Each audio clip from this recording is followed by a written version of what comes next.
Okay, here we are, SUB-CLE. We got Joe over here. We're just going to have a little bit of breakfast before we get down to business and get into the podcast. Good morning, sunshine. Oh, how you doing today?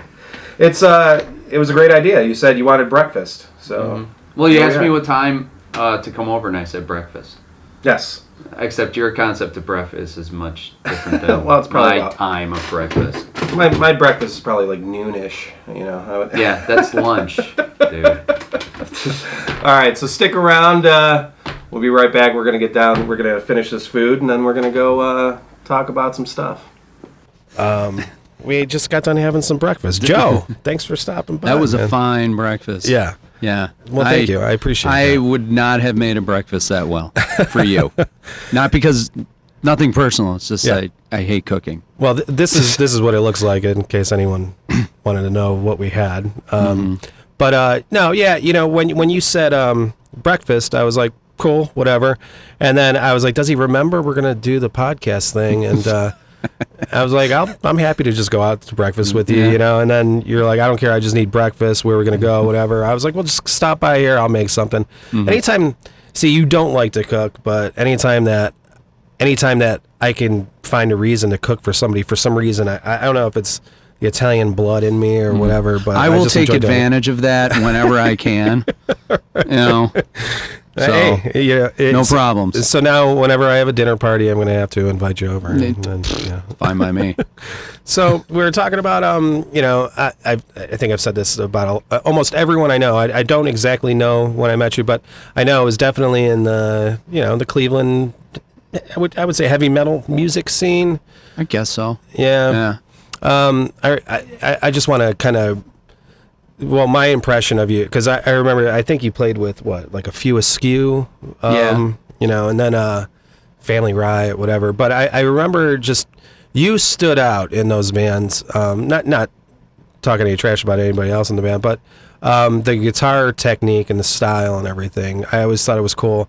And, you know, playing with the Kalo guys, you know, I always thought that you would be a great addition to that. You know, I was like, you know, just some odd signatures and not traditional way to do things. I guess I'm building this up to, you know, where'd that style come from? What are your influences, and how'd you start with music? Let's bring it back to the beginning, you know. All the way back to all the way back. You know? All the way back. All the way back when my mom had a piano in her house. Yeah? Did you play that? Yeah, I used to figure out the melodies to songs on the radio. Oh, nice. And my brother was the one that actually wanted to learn how to play the piano. I had no interest in it. I just wanted to. I'd hear something on the radio. I just wanted to make noise. Right. And I'm still doing that to this day. My mom was on the phone with a piano teacher setting up lessons for my brother. Okay. And I stupidly was sitting there tinkering around, playing melodies on the piano. And she's like, "Oh, is that the little one now?" My mom's like, "No, that's the other kid." She's like, "Oh, you should have him take lessons too." Yeah. Like, smart sales lady. You know, I was pissed. I didn't want anything to do with it, but there's, you know, like, good mother, she forced me to do it, forced me to practice, forced me to learn my scales, and, you know, and it gave me enough of a foundation that and a greater appreciation for music is really what it did. And ultimately, you know, I got older, got into Jimi Hendrix was the guy that influenced me to pick up the guitar. Right. And because at that time, I mean, you know, I grew up with a lot of classic rock, Motown, all that stuff, you know, some classical, and like I still appreciate all that stuff to the day, but it was just like, I don't know, there was just something really organic and something I could relate to with Jimmy. Right. Like, you could to me, and this is just my perspective, there's just certain musicians that you can tell, like this isn't just some commercially run song. This is this person's heart and soul. Yeah. That, like, when you hear Santana hit a note, Yeah. You know immediately Right. that it's Carlos Santana. Yeah. You know, because there's just nowhere. And I was attracted to those kind of styles of a Right. thing where it's just like root type stuff, like real human music, you Right. know? And it just kind of just kept going from that. I mean, obviously the more avant-garde and, you know, punkish or however you want to say it, music has always attracted me more. And you know, I got in a Trey Azagoth of Morbid Angel. There was a more regional guy, this band called Coin Monster, John Ryder. I was like blown away when I saw that guy perform. And I got to interrupt you just for a second, That's just fine. because that's exactly it. Coin Monster. That's who you remind me. The style. You know, I saw them play a Sarah. Wait, I'm not saying you ripped the guy off. No. You know, I didn't. But you know, just a lot of the tapping, and you know, it's kind of funny. I say tapping. It just kind of put it in my head because Eddie Van Halen just died, whatever, and he started. His parents started him out playing piano, whatever, and then he ended up playing unorthodox guitar and whatever. You know, with his brother. It's kind of funny. Yeah. But no, you were saying Coin Monster, because I saw them do a version of Sarah Smile that was pretty amazing. Oh yeah. They used to do The Devil Comes Down to Georgia. And John would just rip through it. Yeah. But I've always said this is really my style, so to speak, is just a crappy version of all that, just like mixed up. You know, I'm actually not really that proficient as like. I'm definitely not proficient anywhere near the caliber that these gentlemen that I mentioned. Vernon Reed is another one that I've just been Living Color, blown away with, and I finally got to see him a couple of years ago and meet him. Just guy is so nice, and he always kind of seemed, you know, again, I don't want to talk trash because I mean I'm not the best guitar player in the world, but he always seemed like he had a little sloppy style to it. You know, I don't know if that was just intent. It's just the wildness of Vernon Reed, and that's what I liked. I mean, once again, that's the feel and the organic nature of his playing that I'm attracted to. Right. You know, it's not pristine and clean and like perfect. Perfect. Yeah. Well, although Zappa is a huge influence too of mine, I've absolutely loved Frank Zappa. Yeah. And you know, there's a lot of stuff. But talk about precise. Yeah. Pristine. Yeah. Exactly. You know, but Zappa had a great use of dissonance. In a lot of his music, and seemed to find the perfect moments in which to induce chaos and then bring it back together, you know, and I like that. I mean, one of the best compliments, I actually went back a few years ago and found a contemporary piano teacher and took lessons from him locally, and one of the best compliments he ever gave me is like, you know, you have a healthy understanding of dissonance, and I just thought that I was just like tickled pink, you know, like that's he understood understood where I was coming from. So dissonance. I mean it's definitely not, you know, a term that you would use when talking about, say, like pop music or anything like that. No, you know, it's like all major. You know, nothing too crazy, nothing too offensive. You know what I mean? Yeah. I think that, so what was, so what did you start, when did you start like playing in a band? You know, I mean, was it with your brother?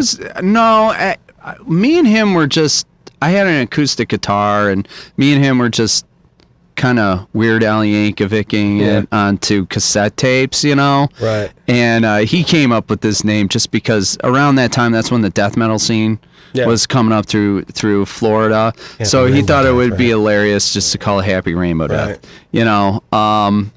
And, but I had a couple high school bands I was in. Yeah. One was just like kind of a traditional rock band. Yeah. Another one was a metal band and whatnot. And it's just high school stuff. Yeah.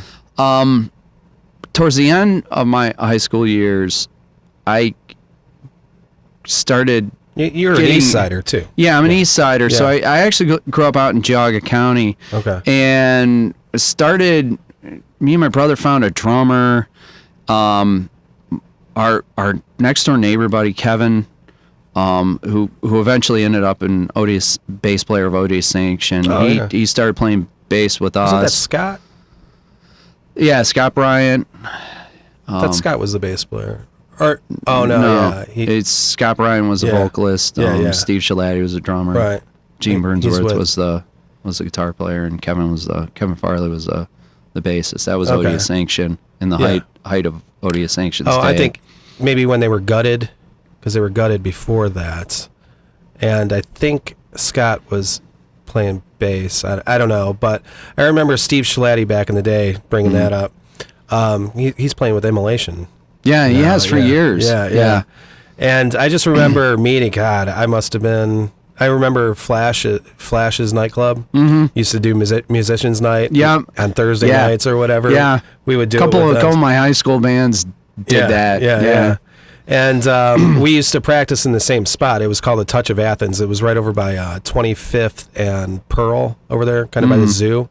And it was just this dungeony basement, and they had a room down the hall from us. And I just remember thinking that how amazing he was at the drums at such a young age, and then to see him still, I mean, he's got those drum videos out now and everything you can look up and stuff. So I it's nice to see that he's doing well with it. Oh yeah. I mean, So you know all those guys, or? Oh yeah. I've known him a long time because, when Happy Rainbow Death got going, I mean, we were such a. We had a trombone player. My buddy Matt was playing trombone with us originally. So that was the lineup. We were 5-piece with my brother on vocals and key, me on guitar, Kevin Farley on bass, this fella by the name Nick Hanson on drums, he was the baby in the band. He was like 15 years old, and he was a really good drummer. Yeah. I mean, not a Steve Shalati, but he was more of like a Matt Cameron type of Soundgarden, and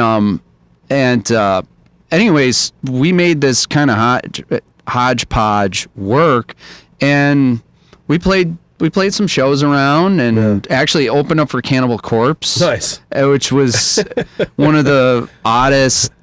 I mean, where was that at? That was at the old Peabody's down in the Flats. Oh, okay. Yeah, nice. And why they asked us to play that show, I have no idea. It's the name of the band. Yeah, I guess so.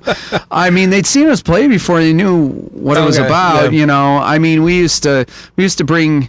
This was before like Schnauzer, not to knock Schnauzer. Schnauzer did it right. We did it wrong. Yeah. But we would bring like plates and shit and smash stuff and make a mess out of the place, and it was getting hard to get booked. And stuff, and so we were starting to lay off on that, and they had us open up and with Crypt Kicker and Cannibal Corpse. Nice. And thankfully we brought a good crowd ourselves, because a lot of our friends and thereabout, I mean, they'd come out and seen us a little bit, and they were just like, wow, you're opening up for Cannibal Corpse, we got to see this.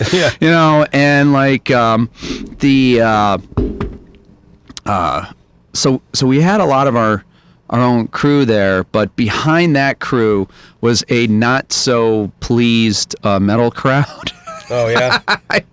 So there was this mixed reaction in between songs of cheers and jeers, right? And it was still a fun night. And I'll tell you what, I reveled in it anyways, because I realized at that moment that, like, I don't want to be in a band that doesn't initiate some sort of reaction. Right. I want you to leave there like, God damn it, that was the worst fucking thing I ever heard. Yeah. What is wrong with these people? Or I've never heard anything like that, So that's what I've always tried to push towards that. I guess it's easier to make somebody angry than it is to make them extremely happy, right?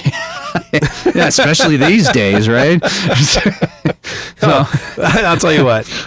It's incredibly. I find it incredibly easy to upset at least a handful of people on some kind of social network. Yeah, you don't have to say much, man. Yeah. But going back into so you did that. How many years did you do Happy Rainbow Death? Well, there was a lineup change. We lost a trombone player. Kevin joined Odious Sanction. Our drummer at that time, he got some sort of wrist injury. Okay. And he didn't play drums for years. He's back at it now. I mean, it just recreationally, he still plays. I keep in touch with the original Nick, and we got the next band of Nicks. We got a auxiliary and second vocalist. We called him Silent Nick, and then Nick Ritz on drums, and that was HRD kind of just fizzled apart around 2002, 2003, somewhere around there. Wow. So you were doing it for a while, actually. Yeah, it was about 10 years. Yeah. We at one point in time, we had shirts that said 10 years and haven't done shit. Happy Rainbow, so. Nice. Well, you made shirts. Yeah, exactly. We were huge in China or Japan. Right. So, but,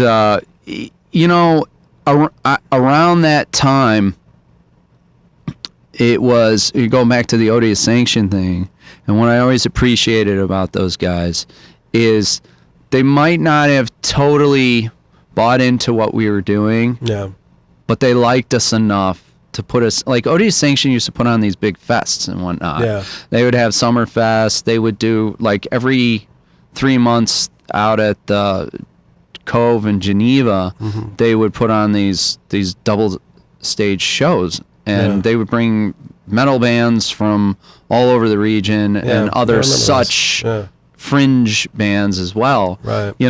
And they were really the only ones that were like, come on, you weirdos. Yeah. Hang out with us, they're great guys. I mean, they are. I remember them just meeting them, and they were like Steve, and Scott, like just always seemed to be really cool. Yeah, and Gene was the spearhead of all that, and he eventually would open up Pitt Cleveland, and I did live sound there for a few years there, and I got to know more people throughout the scene through that. So I really give Gene a lot of props for he was the one that just like he always got a kick out of us is really what it was. Him and his girlfriend at the time, Christy, and I appreciate that, because they were the only ones at that time that really that gave us a chance. Right. And because of that, we would end up making great friends and doing multiple shows with this other band out in Ashtabula called Mosquito Bitten Bastards. Okay. And the importance of that was the drummer of that band was Todd Ankrum, who would eventually be the drummer of the Family Riot and ultimately the beginnings of Something Involving a Monkey. Oh, okay. So, we would have, I don't know that we necessarily would have met those guys. I mean, like, once we we traded tapes or CDs or whatever we had back then. Yeah. It was like a friendship immediately with those guys, and it was just a whole nother group of people that got what we were doing. Sure. Any chance of a Happy Rainbow Death reunion going on? I don't know. We've actually talked about it. I think it would go over well. Yeah. And I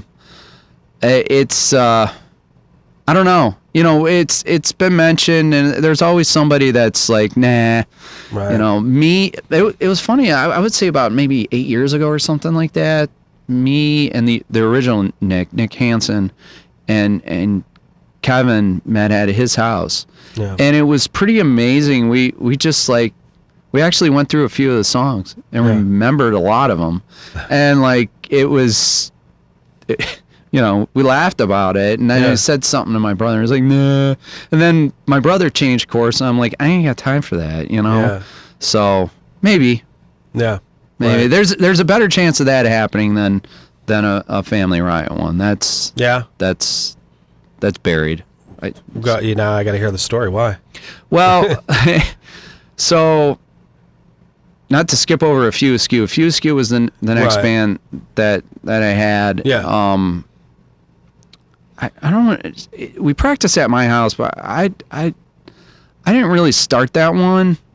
That was a little bit more straight laced, right? No, I wouldn't necessarily say that, because more if it so was than what you've been doing. Yeah, right? Yeah, but there was still a lot of creative. Right. You know, the musicianship though. Al Daher on drums is probably the best drummer that I've ever played with. I mean, and I've played with some, not knocking Todd. Scott is brilliant with what he does for something involving a monkey today. Yeah. You know, but in a lot of ways, the bass and drum foundation behind A Few Askew was just like, I really had to like step back and be like, you know, they anchor this down so well that really Tony on vocals and me, we're just coloring it in. Yeah, we're just coloring it in. That's the idea. You know, and I really at that point never really been in a band like that. So you know, but for whatever reason, we just never really were able to really get that band off the ground. Really, I felt, you know, I mean.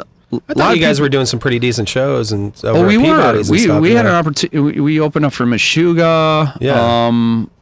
You know, there was some other notable ones that I can't remember. You know, just on the spot right now, I'm drawing a blank. But you know, we played around quite a bit. But we just seemed to be spinning our wheels a lot. Yeah. And ultimately, me and my brother had started the Family Riot, you know, when HRD fizzled out. We wanted to do something again, and we contacted Todd. He was actually living around really close to us at that time. He moved out of Ashtabula, was living closer on the east side, and he wasn't doing anything. Mosquito Bitten Bastards had fizzled out too, and so all we did the first time we met up was just talk conceptually of what the band was going to be like, and then we started jamming, got a bass player together, and Mike Kovacic, and you know, Mike is like multi-instrumentalist, so he would have percussion, I had some percussion, and it was just how much noise can four guys make, you know, and I just really liked that. And you know, my brother and myself were both really heavily influenced by Mr. Bungle and at that time this band Skeleton Key out of New York and stuff, and just kind of into like bringing all this whatever we could find that made an interesting sound into the group. You know, and I was just more interested in that, and I got to a certain point and I just told A Few Askew, I'm done. You know, I just like, we haven't produced anything.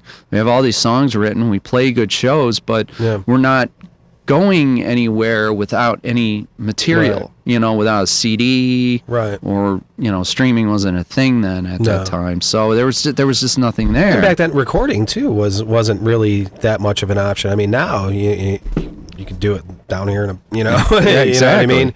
You know, back then, I mean, you'd have to dish out thousands of dollars just to have a recording, you know. And now, look at Billie Eilish. Yeah, you know, they produce that in their bedroom, and she's, you know, you know, and like, so, you know, maybe, and I wonder, that's a good question though, because you know, a lot of those bands that did fizzle out, like you were saying, like A Few Askew, say that everything that it exists now existed then. Do you think it would have fizzled out? You know what I mean? I don't know. You know, there's a lot of variables that go along to a band.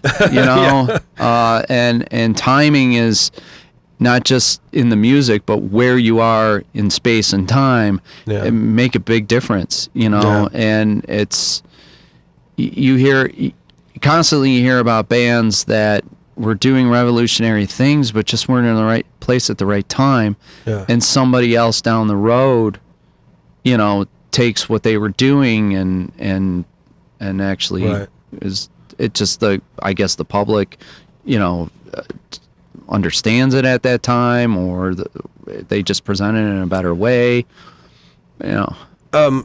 You know, is all this music available? It is. Because we were talking earlier, and I've said this before, you know, I think with Murph or whatever, you know, it's like, you know, I do this because there's bands out there that it's not available, and it's nice to at least, if we just talk about them, mention them, or whatever, you know. No, I mean, whatever this is exactly what I like about your podcast. Well, you know, this, you know,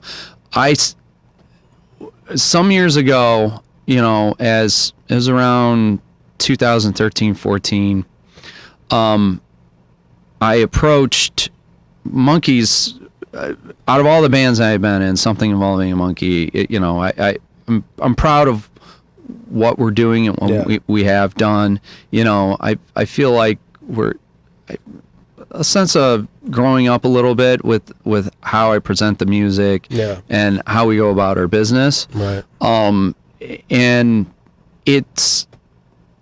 I've had the opportunity to talk to some bands I really respect, and Todd Smith, actually, of Polka Dot Cadaver, Dog Fashion Disco. We've gotten to know those guys. I wouldn't say we're buddy, but there's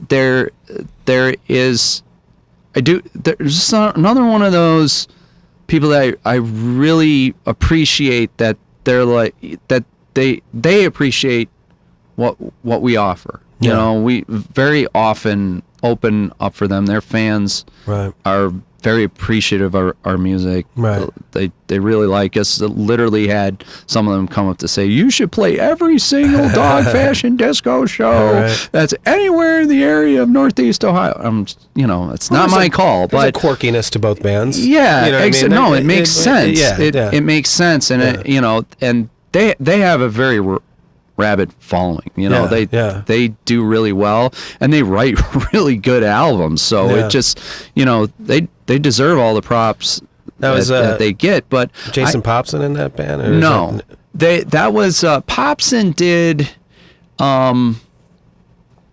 I hate when this happens. Did they had an offshoot band, and they just played last fall. Did like a reunion show, and it's escaping me right now. So someone on the interwebs yell at me. But it was a side project band that Popson was in, but he was not in any. They've got a lot of ours stuff. There's Dog Fashion Disco, Polka Dot Cadaver, Knives Out, and El Creepo. Okay. All right, that's their main four staples. Okay. All different, slightly different genres and all the same members. For the most part, there's a little bit, usually on the drum side of it, on the percussion side of it, but Jason Stepp and Todd Smith, they pretty much anchor most of the writing for most of that, from what I understand. Okay. So they've been putting on, they'll do these like weekend festival type of things where they'll play a different band each night.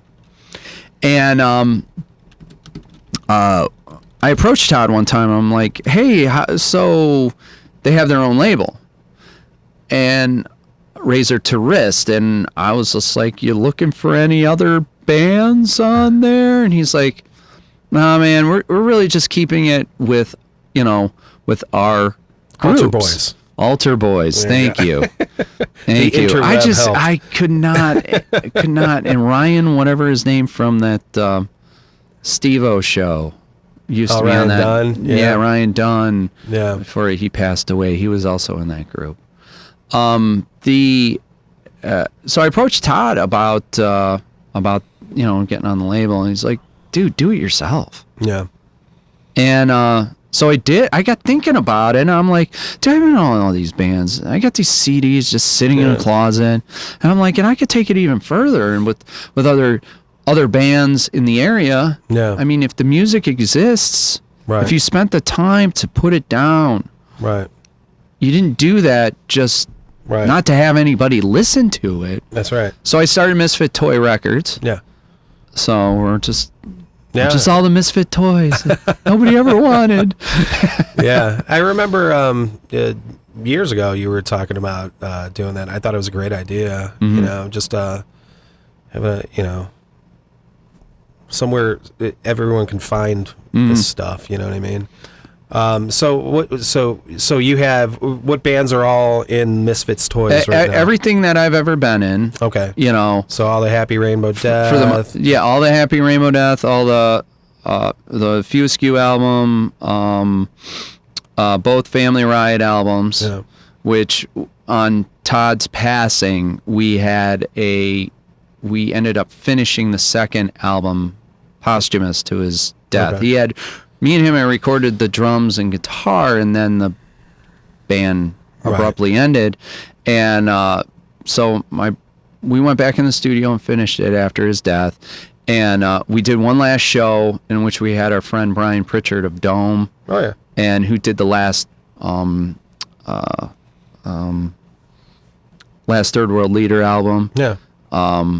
On drums, as well as our buddy Adam Fisher. They traded drum duties, and we really just wanted to give the band and the music one last hurrah. So we did a show at the Foundry. We filmed it, so it's all up on YouTube and everything. Sweet. But you know, it was a great night, and like the Foundry came back to us like, "Hey, I want to do that again." And I'm like, "No."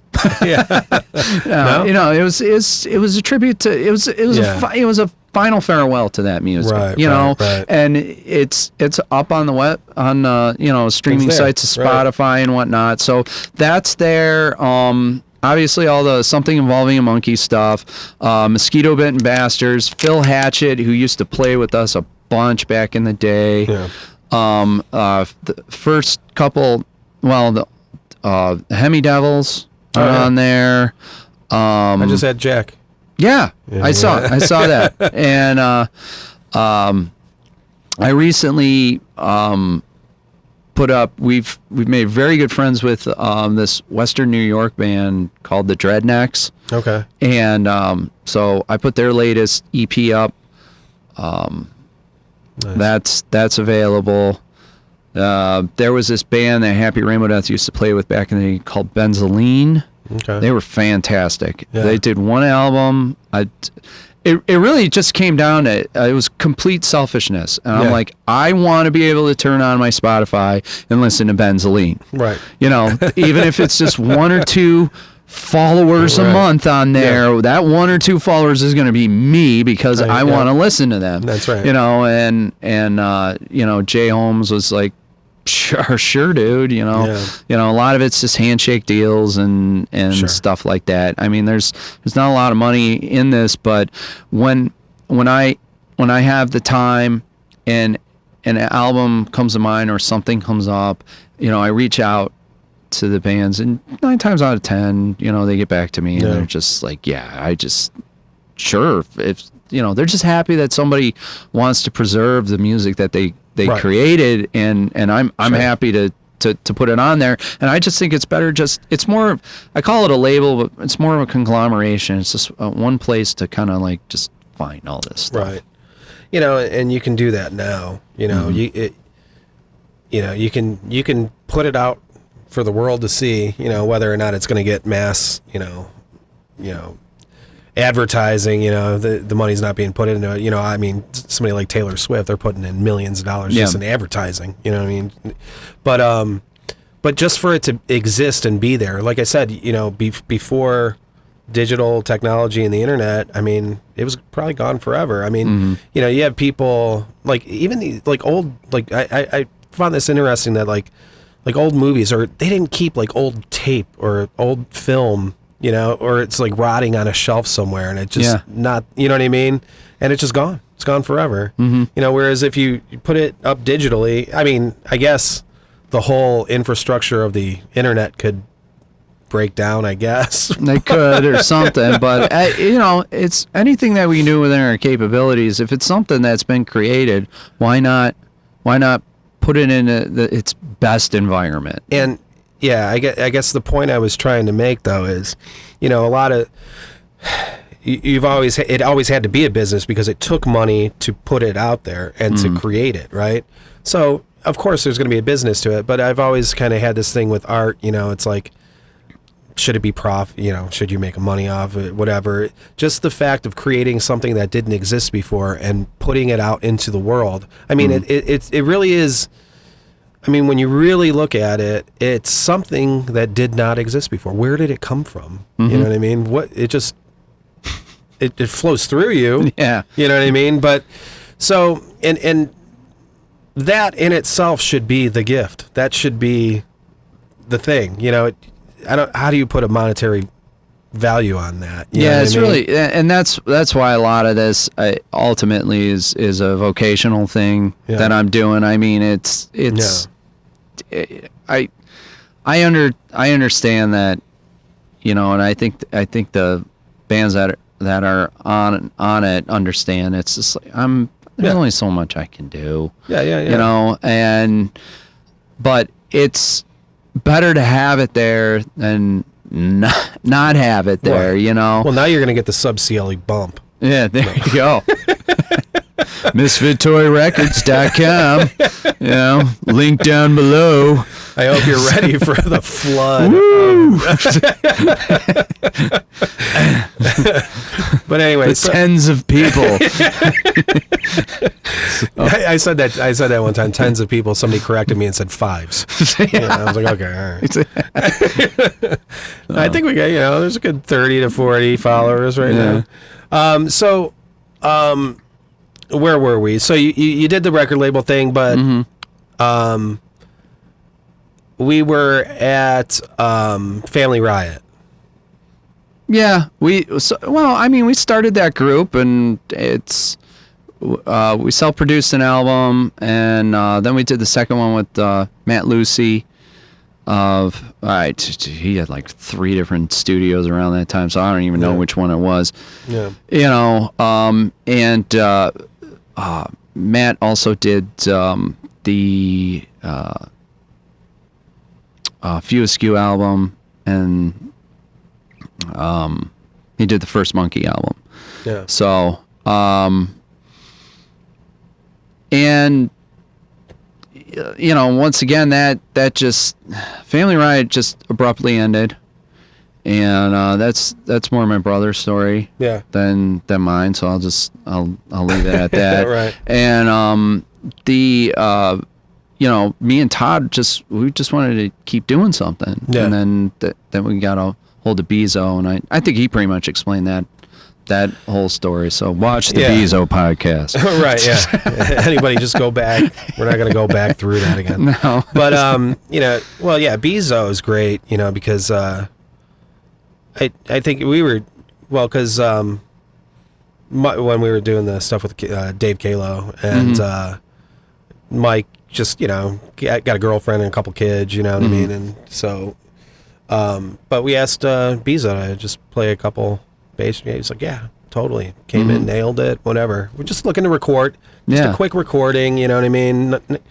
And that's kind of what I like, I mean, sure, if, there's a project out there and, and it happens to be a while, that'd be great. But I kind of like just dabbling in just writing songs with somebody. Just don't have to make a whole band. Just write a song. Oh, I've there's been some. I've been asked to fill in on guitar multiple times for Bound by Fate. Yeah. Which is we've played a bunch of shows with them. Another one, it's just like, for all intents and purposes, they're a hardcore metal band. I mean, it's not totally my style, but right. It's fun. It is. I filled in on bass for the Chicago band IDMN a handful of times. So I've done that, and same thing. It's I love that band just as it is, and it was just a treat just to be like, hey, can you play bass for us? I'm like, yes, it's fun, you know. I literally got paid in a monkey. They got me this automated monkey that we put on our merch table now. So, you know, I come cheap. I recently got asked to play bass and have been rehearsing with this grindcore band called 10,000 Rambos. Oh wow! Yeah, which That's a lot is of Rambos. Yeah, which is it's just fun, you know. And I've known Vince, the drummer, for years, and Ryan too. And they needed a bass player. Just Ryan and Vince do all their writing, and you know, they've just were like, you know, everything's written. We just need some low end support, you know. I'm just perfect. Songs are like a minute and a half long. I mean, it's just fun. And Vince is just like, I'm really glad that you're doing this. I'm like, well, I wouldn't do it if there wasn't some entertainment value in it. Yeah. You know, and absolutely. You know, so hopefully when gigging starts happening again, you know, well, it's starting now. Yeah, I think 2021 people are just gonna have had enough and just well, I just last week went out to go see Axioma. They were played in the forest. I heard about that. It was really cool. Where was that at? Oh gosh, it was out in Amherst.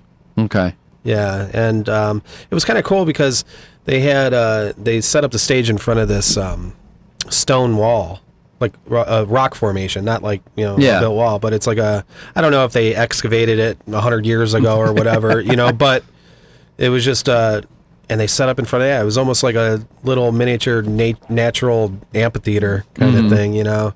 And it was cool. It was drizzling a little bit, but there was a lot of tree canopy, and it was great, you know. A band like Axioma, seeing them in a forest. I was talking with Cougar, you know, and it's like it's very like black metal to do that, you know. But it's cool, and there's some cool shots if you go to Axioma's like Facebook page or whatever. They have. I'll have to check it out. I forgot the name of the photographer. He does a lot of their stuff, but and it's just and not only as a band, but I mean, I've known Cougar and John Vincent and Aaron for years, and just another one of those, just like, you know, they're like a super group. Yeah, they are a super group, but I've always been able to talk to every single one of those guys. Mano y mano is just a regular old old guy. There's no levitating over the people, even though they're all very proficient at what they do. Well, you know, Cougar, it's, you know, every time I see that guy, it's like a genuine friendship, you know, like a, you know, he's great. He ended up becoming one of my best friends, you know. You know, good dude. And when he came at me, and you know, because I got this little crappy little studio here, he was just looking to throw some ideas down. And then he had all that music written. Yeah. You know, and then John Vincent started playing, and as he was recording it, Aaron came on, Justin, you know what I mean? I was like, what? And then it all just kind of coalesced around him. It's like he's that perfect thing where it's like, if you build it, they will come, you know? Yeah. That's exactly what I was fortunate enough to see it happen. That's cool. You know what I mean? It was cool. It was all very natural. Yeah, and that's the funny thing about it is, and I saw it from, obviously not from your perspective, but, you know, I remember talking to Cougar, and he's like, you know, we got in this discussion one time, and he was saying how it just, like, you don't have a band going, there's just like something like missing there, you know. And when that's right. I remember when Nick Ritz unfortunately had to leave something involving a monkey. We, you know, we're out looking for a drummer, and like, you know, there was some changes that were going on me personally in life too as well. And like, I hit this like super big low in like the fall of 2016, and I couldn't place it. And one of the things is I didn't realize how much having a band and like the whole musical process. Yeah. You kind of take it for granted that like it's a big therapeutic part of my life, actually.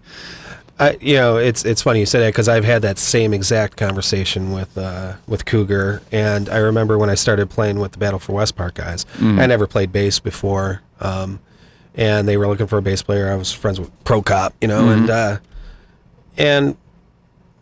I wasn't really doing much. I mean, I was writing here and there, but not playing too much, and I was busy with work or, I decided to go back to school, so I was busy with that, whatever, but somebody asked me, I'm kind of a whore with music, well, not just music, and, and I was like, sure, I'll buy a bass, and, whatever, and start playing with them, and I did, and I remember talking to Cougar about that, and he's like, and I do an awful French impression, but he's like, oh, you must pay.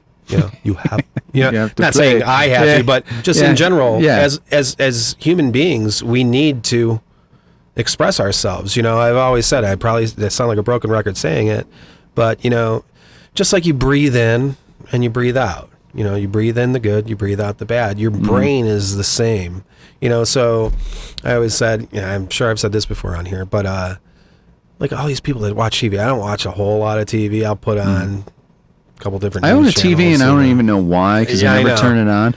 I never had one before my one roommate moved in, but yeah. So, and it just people that just you're taking in all the time, but you're never putting out. And I think that's what and if it's not expressed out in a positive way, it turns sour, and that sourness is anxiety and depression and things of that nature. Humans are we're meant to create things. We really are. Yeah. Okay. Maybe not necessarily artistically, but we're meant to create something. Right. I moved in. Give you an example. It just comes out of left field. It can be anything. Yeah. So I moved back out to Geauga County a couple of years ago. Yeah. And the house I bought had this ornamental pond, or at least it was supposed to be, in the backyard. It was more like a cesspool, So I started doing the research. Where the mosquito bitten bastards over there? Yeah, exactly. I'm like, this is where they went, and they're all dying in my backyard. I don't know, part of that sounds wrong, but Todd would get the joke.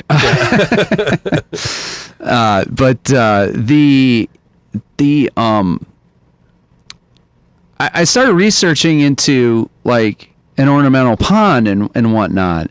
And the next thing I know, I'm out there and I'm ripping out the old liner and I'm redigging this whole thing. I took out all the rocks. I'm grabbing rocks from all over the place and rebuilding this thing with a waterfall feature. Nice. And now I'm stocking it with fish, and then I edged the whole thing out with all these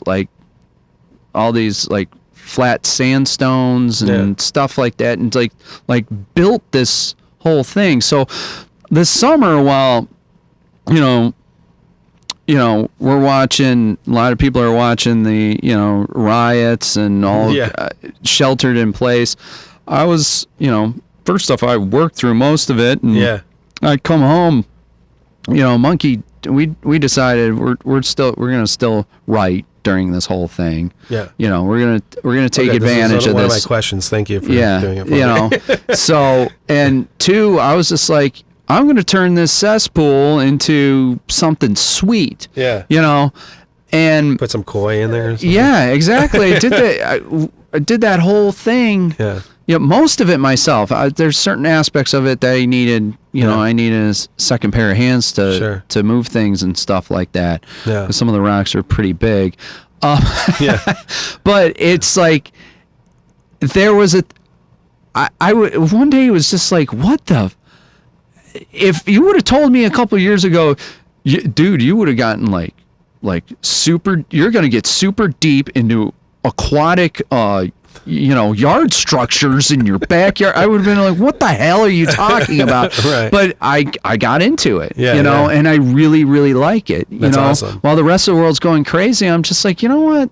Here's my safe space. I'm curious, because I was thinking it because I have some area in the back of my house, and I was thinking about putting a gazebo up. Then I was throwing around the idea of like a little ornamental pond or something. But how do you keep the mosquitoes from, like, I'm kind of curious. If the water's moving, you're cycling it, you got a pump in there. It keeps it going, but it's pretty amazing. Even on the little river that I have, you'll see mosquito eggs still can get attached in there and stuff like that, but you can just rub those off. And then they drown.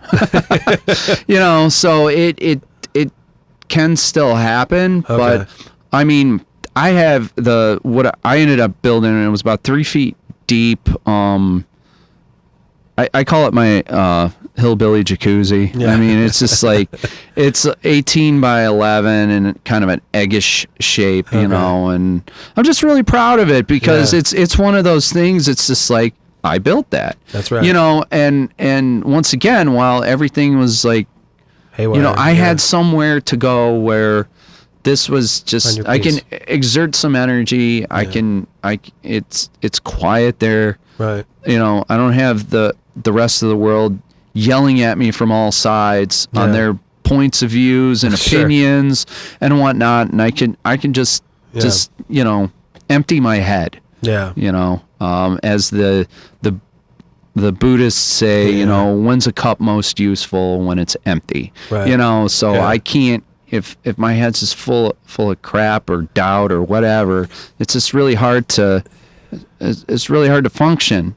I notice too, like, if I ever start feeling anxious, I used to have a problem with anxiety when I was in high school. I see it as normal adolescent kind of stuff, but it was pretty debilitating for me for a minute. But I always found now, it's like, people talk about getting in the zone or whatever. I can do that with a guitar. I can do that and just zone out, and then that's meditation. I don't care what anyone says. I don't think you necessarily have to sit there and do nothing to meditate. I think you can meditate while totally, you know what I mean? Totally. Actually, I've read some books by Thich Nhat Hanh, which is a Buddhist monk. Mm-hmm. And he's pretty well renowned. And on one of his books, he was talking about, the practice of meditation when you're sitting there. That's just to practice for when you really need it. And when you really need it is when life is stressful, when there's all this crap coming at you that you've already trained your mind to basically be calm. Right. In those moments, because you already know what to do, because you've practiced that beforehand. Right. So when they say practice meditation, it's because this way, when those moments come, then you can actually use the principles of meditation to be. The Eastern religions and the philosophies, Taoism is probably what attracted me the most. I read the Tao Te Ching when I was going through those rough times in high school and whatnot, and adolescence, right? And I was really looking, and I it was like, I was having this anxiety and stuff, and then started reading that stuff. I'm like grasping at straws here, you know what I mean? And it wasn't until a year or two later, at least, that I picked up that book again. Mm-hmm. And there was 2 books actually that I recommend to anyone that's kind of going through like anxiety or depression or anything like that. I wouldn't say mine was depression. I mean, I was legit anxious for no apparent reason, like impending doom, kind of thing. Weird, like existential, like fear. Yeah. Yeah. It's just always like fear-based. Inevitably. Yeah. It's always fear-based. You're inevitably going to die. What's going to happen? And it wasn't dying. It's what. Well, I was Catholic at the time. It's like, what am I going to do? Sit in heaven forever? And then you start thinking about forever. You know what I mean? Yeah. And it's scary. Once you really start thinking about forever, it's scary. And so, what if I don't want this? And so whatever. But and then after a couple of years of reading the Tao Te Ching, things started to sink in. It's like, that's what that means. Well, there's so many. You can never look at those phrases the same way twice. That's what's so amazing about those verses. Yeah. And it's a perfect 81. That's. I went to China some years ago, and I realized that their character system and everything that they do is in square root. Oh, is that right? Yeah, it's so alien how those people think. Square root it means a lot. So having, you say a perfect 81, well, it's 9 by 9, you know, and so that's why, so much of their old philosophies go back to square roots. It's just perfect squares. And I'm not 100% sure what the meaning of all that is. I've never researched that far, but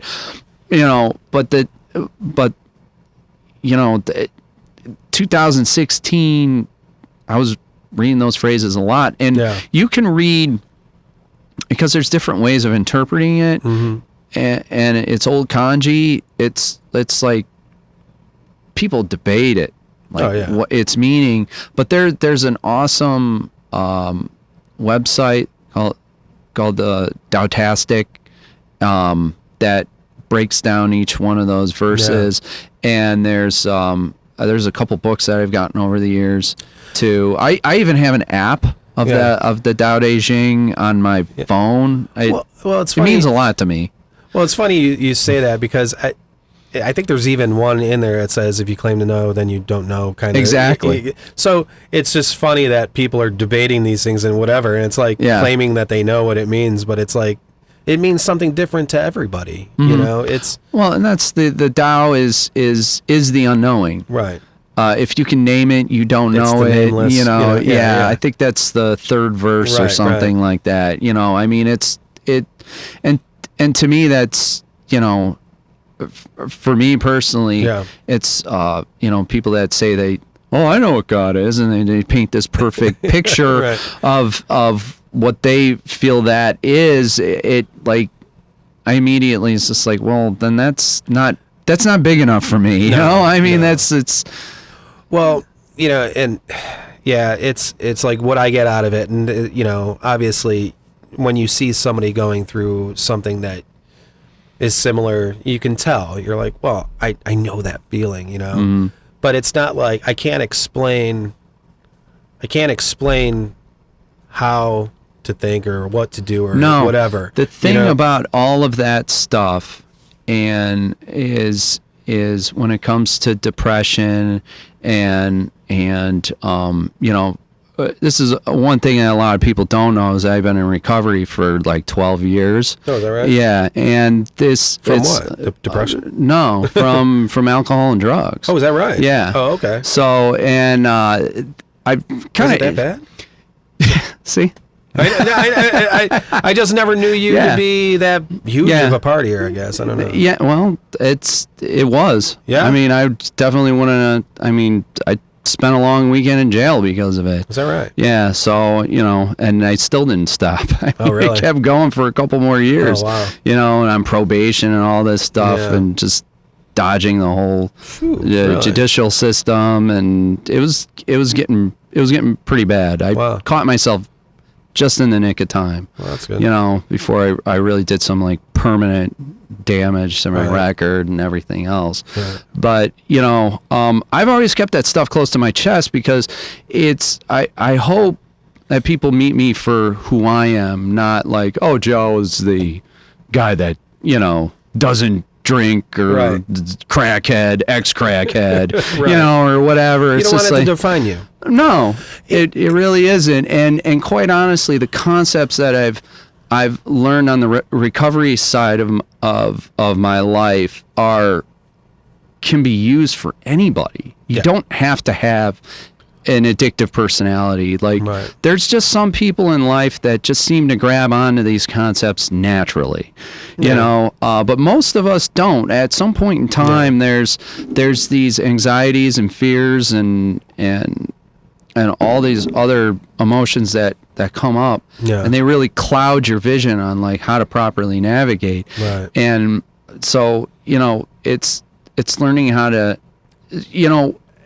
you can show somebody, you can point them in a direction, but if they don't want to go that way, it's the horse to water thing. Yeah, horse to water. They don't want to drink, or ultimately, I have found that the people that at least on the recovery end, that like really get it and really stick, it's because they've found some personal value themselves. They figured something out themselves. Right. That's the only way that it sticks. I agree. I think I think you have to. It's all our own journey, and it's almost like the native cultures, when they do the vision quest or when they send out into the forest to find yourself or whatever. I think there's something to that. I mean, that's why I don't really buy too much into like religions. I mean, we're talking about Buddhist philosophy and Taoism, which is not. It's not really religion. It's philosophy. Even the Dalai Lama says it's not a religion. You could be Christian and Buddhist. Yep. There's not. It's just a way of life, and I think that's why I'm attracted to it, because it holds to my more agnostic kind of view on things like that. Sure. I don't. It's taught me not to be married to ideas completely and wholeheartedly, which is really hard to do. Be free of attachment. Be free of attachment. Be as ambivalent as possible. Right. Because when you get married to things, I mean, expect failure. It's like you're going to get disappointed and you're going to run into conflict. Well, because things change. Yeah. That's inevitable. Things are going to change. And if you're married to something and you're clinging on and you're hanging on and you're attached, you're fighting a losing battle. Yeah. At that point. But at the end of the day, it's, we're human. There's still going to be biases in there. We're going to have certain life events that are just going to influence you. Like we were talking at breakfast, but gripping onto that chain at Angel's Landing, what I mean? It's just like not wanting to fall off. Oh yeah. It's just like, and not trusting yourself, and it's and all because, that one time when you were a little kid, you tripped over your shoelace, right. And now here you are. It's just like, what if I trip over my shoelace again like I did in third grade? Right. This is a really bad time for that, So it's, those that's what I'm talking about, biases, those like previous life events can get in the way of you being able to complete something that could be important to you. Or it just, I kind of like look at it like, I wasn't, well, for the like fear of heights thing, I've been doing a lot better. You can ask my friends Maria and Josh, who congrats to those guys. They did the Halloween house over on Clifton again, and they're in the news, making news with their decorations and stuff. I gotta see this thing. Awesome. I probably have seen it and just never knew. Yeah, no, it's awesome, man. And they well, not this year, but they always had the coolest Halloween party too. But no, I went to Zion National Park, Angel's Landing with them, and I'm kind of mad at myself because, like you said, I literally was frozen with fear, and if anyone's been to Angel's Landing, you can call me a sissy if you want, but try it. Yeah. Well, I wasn't able to finish it because there was 2 feet of snow on the trail, and I started to realize that the boots I was wearing were less than adequate for this situation, and that the sign out front was serious when they said this is not a good time to be climbing this thing. I'm like, they're over exaggerating. Next thing you know, you're the 9th person that does something. No, but but I am kind of mad. I always said if I went back there, I would do it. Because just for, like you said, I didn't. For some, I had other things on my. I don't know what was going on. I should have been able to focus, practice that way, and find that meditation. Put a guitar in my hand, maybe I'd be. No, I think you should use your hands to hold on to the chain. Let's not be irrational here. So I want to finish that hike. I just, I love climbing things. So that's just like, anytime I go out west, I I find myself climbing stuff. Now, did you get up to the, they have a part where it says, okay, now this is the final half mile, and then they got like a little drawing of a guy falling off the the side, and I'm like, yeah. So you got to that point. Yeah, but I had to turn around. Yeah. I got in the cradle. Okay, because it kind of goes, there's like a hump and it goes into a cradle, and then it goes all the way up to the actual like peak. Right. So I got in the cradle, and that cradle is very narrow, and there was a break in the chain.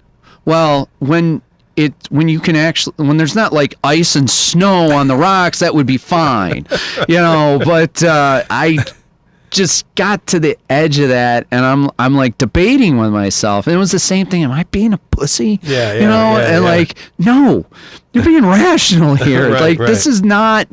This isn't worth it. This isn't worth the risk. Right. There's no Sasquatch chasing after me or something like that. Like, there's no reason to do this. So I doubled back, and I just said, I'll come back when there's not 2 feet of snow and ice on Angel's Landing, and I'll do this right. I didn't even know that they would let you do that. I thought they would close it. I thought it was just seasonal. Oh yeah, all the park rangers down, but they weren't sitting up there guarding it, so there was this like Swiss couple that had like spikes on their shoes that were like this, and I'm looking up at them, and they're just, whatever. We do this in the Swiss Alps all the time, and they're just like walking right up to school. They got the, the hiking poles and everything, and they're just like chunk chunk chunk chunk chunk chunk, just walking right up the thing, and I'm just like, I have a picture in my head of that Price is Right game. Yeah, with the little guy. The exactly. That's exactly what they look like too.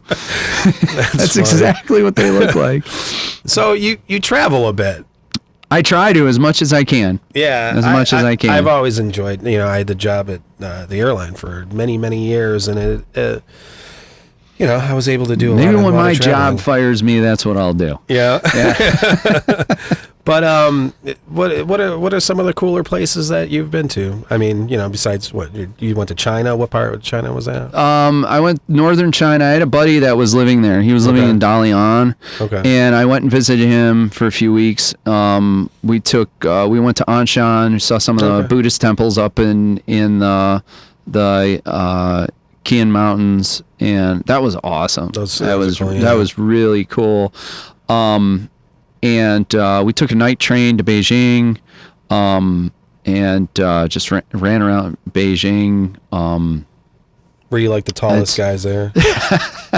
Not really, because we're of average height. Right. I will tell you what, man. The train system. They were on summer break, and we went down to Tiananmen Square, and I never knew that all my moshing and slam dancing would come into use later in life in another country, because getting in and off the trains was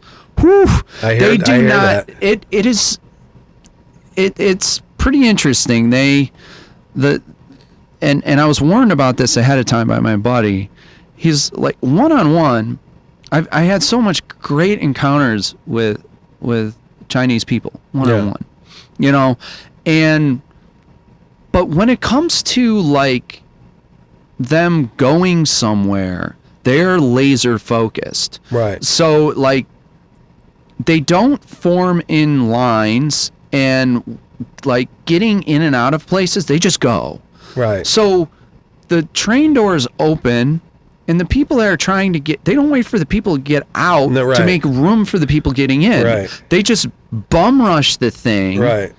Like you're sitting on the platform and everything's cordial, and then the door opens and then pandemonium happens, and then they all squish in there, and then everybody's like polite again. That's funny. It's just very strange. And even so, my buddy's wife, who's Chinese, I remember we were walking. She wanted to take me somewhere because he was busy with something in Dalian, and we were walking back. And the seniors over there, they would be doing these like yoga things outside and stuff like that. And so I, as a principal, walked around them, and I'm like, where'd Don Don go? And then I see her, and the straight line was right through these people. She walked right through their whole thing, and they didn't care, and she didn't care. I'm just like, it's just weird. They'll just cross each other's paths with impunity. It like doesn't matter. I remember I was in London not too long ago, and it's similar there. You know, people will push you out of the way, just bumping you.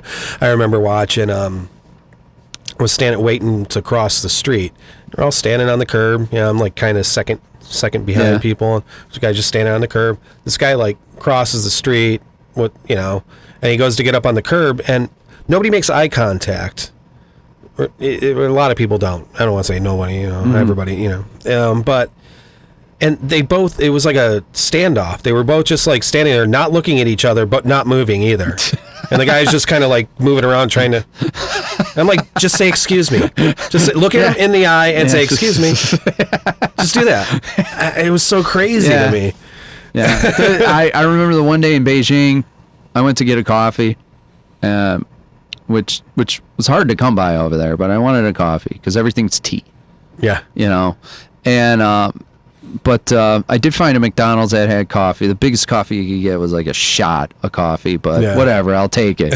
And I'm on my way there, and I hear this, and this taxi driver hit this guy on a bicycle, and he's just laying in the middle of this pretty big intersection. I'm just like looking at it. Guy gets out of the taxi, looks at the guy laying on the bicycle, gets on his phone, opens the trunk, puts a cone next to the guy on the bicycle, and is just leaning up against the cab like, yeah, I hit another one, like just it was right. So that's funny. But I did get to see the Great Wall. I did get to go to the Forbidden City, nice. And it was amazing. It was a really cool trip. It wasn't until last year that I got to Asia. I went to Japan, which I thought was amazing. That's high on my to-do list. Yeah. I really, especially lately, I've been getting into some of the Japanese punk bands. I've been, with Spotify, you can just go down a rabbit hole. It's like totally. Melt Banana, an Autobaki Beaver, and stuff. It just... You even get into baby metal? You get that? No. That one creeps me out, man. I can't. It seems wrong. Melt Banana is cool. Yeah. I love Melt Banana. Actually, it's an interesting story with them. Is I went and saw this band Psyopus from Rochester open up for them years ago at the Grog, and I got to know them because of Bambi's Dilemma was their album, and it just didn't. I was like, wow, they're really good live. But I got that album, and I'm just like, Yeah. Meanwhile, it wasn't until I got Spotify years later, I go back into their catalog, and the albums either side of Bambi's Dilemma I absolutely adore. And I'm just like, I just kind of was like, they're okay. And I hear that about Sun. You ever hear of those guys? Yeah. Bezo's big into that. When it comes to a lot of that stuff, I'm real hit or miss. I guess you have to see it live because it's just not listenable. Like I was like, oh, I gotta check. Everyone's talking about this band. I gotta check them out. You like listen to them, man. I'm like, oh, what's going on? It's feedback. Right? Yeah. I don't know. But people swear they're amazing live. Well, it's like a spiritual. Like I saw at the Metro in Chicago with Godflesh, I saw this dark ambient guy. He's one of the original dark ambient industrial music artists called Lustmord. Okay. And he just put it on this. I mean, he's just sitting there with a computer and these huge screens, and he's just moving these sounds, right? Yeah. In this theater for 30 minutes. And like I walked out of there, I'm like, that guy just created the universe. Like what the fuck just happened? So when I listen back to his albums, I like listening to those like late at night, and it's just relaxing to me, and it just puts me in a good mood. But if I was just like handed that album, I don't know that I would necessarily grab onto it. Yeah, it has a lot to do. I mean, I always respected Mastodon as musicians forever. You know, I just never thought, I was like, whatever, they're doing their thing, they're great. I was like, they're not reinventing the wheel at all. You know what I mean? They're not doing anything. You know. And then I saw them live, and it connected. See, and I was like, I get it now. This is the whole thing with I'm not knocking live stream. I understand why bands are doing it. We did one ourselves. Yeah. You know, but I was talking to Bezo the other day, and I'm just like, I'll watch a live stream here and there if I'm interested, but I'm not going to pay into it. Yeah. I've thrown a little bit of money on a donation if I think they did a good job and stuff like that. But same thing. I don't sit and watch TV. I like the live stream thing, man. It can only go so far. There is something completely different about seeing a band live. Yeah. And that helped me with Soundgarden, not so much Soundgarden, but Chris Cornell in specific. Back in the 90s, I got to see them, and I was a casual fan. You know, Super Unknown had just come out. My friend, she really wanted to go see him, and she couldn't drive, so she's like, "I'll pay your ticket." If you. I'm like, "Oh, great deal." So I take her to the show, and you know, they open up with Jesus Christ Pose, which is like my favorite song by them, and just like that was awesome. You know, and then at one point in time it started to drizzle. I'm like, this Seattle band is playing in Cleveland, and it's drizzling, and it's like, it's Soundgarden, you know, it's like, it's perfect, it's raining, you know. And Cornell came out as kind of a intermission piece. Where he played oh my god, it's here I go again. And I've even learned it on acoustic myself, but he played the song by himself, and it was like, I'd never heard it. It was a song off of Bad Motorfinger, second side, and once again with my good eye closed, it's like 2 songs after that. Okay. And he performed it by himself, and at that point in time I was sold. I'm like, I get it now. Like, I get Soundgarden, I get like everything about Room with 1,000 Years. Mind Riot. So I'm just sucks when he just like, it's like, oh, I know right, it, you know.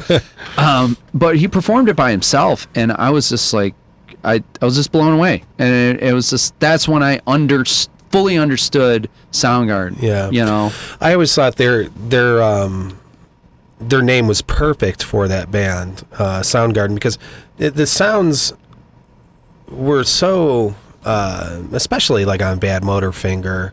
A lot of the in Jesus Christ Posed, the tone on the bass and the guitar and everything, just, it sounds so, like, I don't know how to say it, but like 3-dimensional, and just the tone is great. And I seem to remember reading years ago that they did multiple guitars across the spectrum, something like 7 guitars, like for Jesus Christ Pose. They just wanted that wall of that, just that riff, and that riff is just. And that's why it's a garden of, it's like, it's like, I just imagine going to this super lush garden, dense, thick, lush garden of sound. You know what I mean? What a great band. And, you know, a lot of people say a lot of people, what was the, Super Unknown? That's the one I don't know, man. I think Bad Motorfinger and. Well, I was introduced to them on Bad Motorfinger. Yeah. But you know, Super Unknown has a great place for me. Years later, I got into Down on the Upside. Okay. You know, you know, some of these albums, it's weird. I think King Animal's awesome. That's their latest one. I mean, I thought that when that came out, it blew. I was like, they are still amazing. Yeah. You know? There's some tracks on there that are just amazing. Yeah. And even Ultra Mega OK and Loud Love. There's there's so much. those albums aren't perfect all the way through, but Right. man, there are some gems for littered sure. all throughout those, and it's they become just another one of those. It's almost like harnessed chaos, in some of those things. Yeah, with it's Kim Thayil's playing Yeah. is just like Yeah.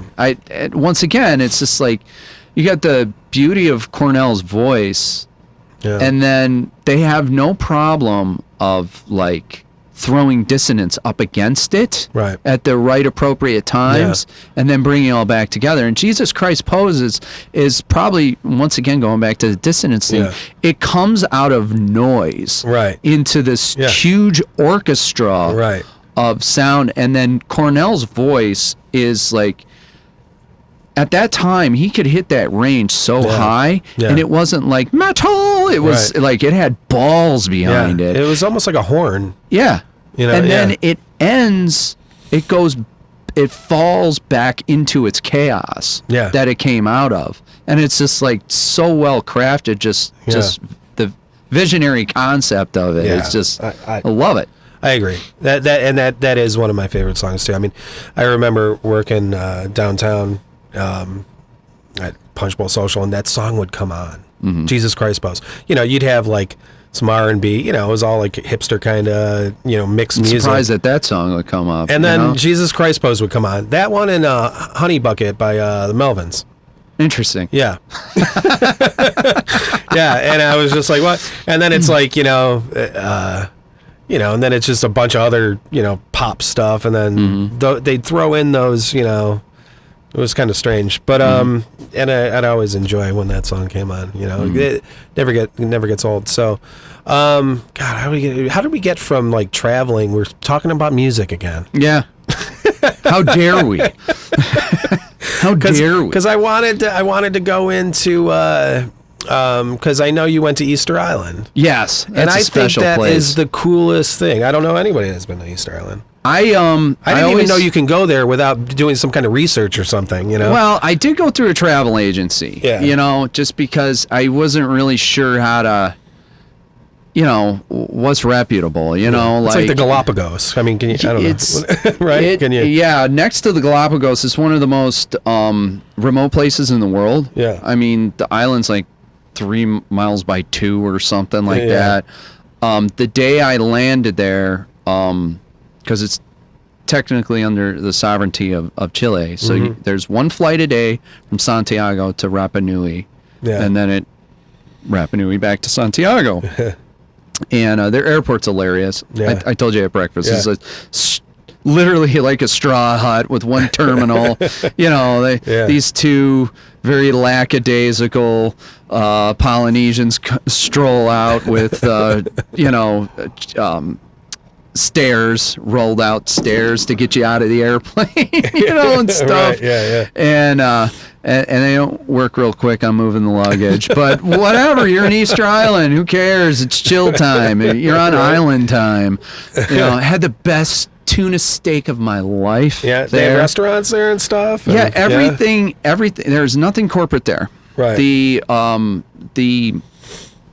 As I told you, the country gave the island, for all intents and purposes, back to the natives. Yeah. They run the island now. It's still through the park system. It's a UNESCO site, but there's nothing corporate there except for a little office for Latam, the only airline that flies in and out of there, and but everything else is just it's all locals. Yeah. And as soon as I got there, I got myself a bicycle, a mountain bike, and I biked half the island in an afternoon. I was going to say, it's not big, a couple big, miles, but, right? Yeah. But it was, I shut off my phone, and I went because I also visited parts of northern Chile, that Atacama, which is one of the driest deserts in the world. Okay. And I actually want to go back there.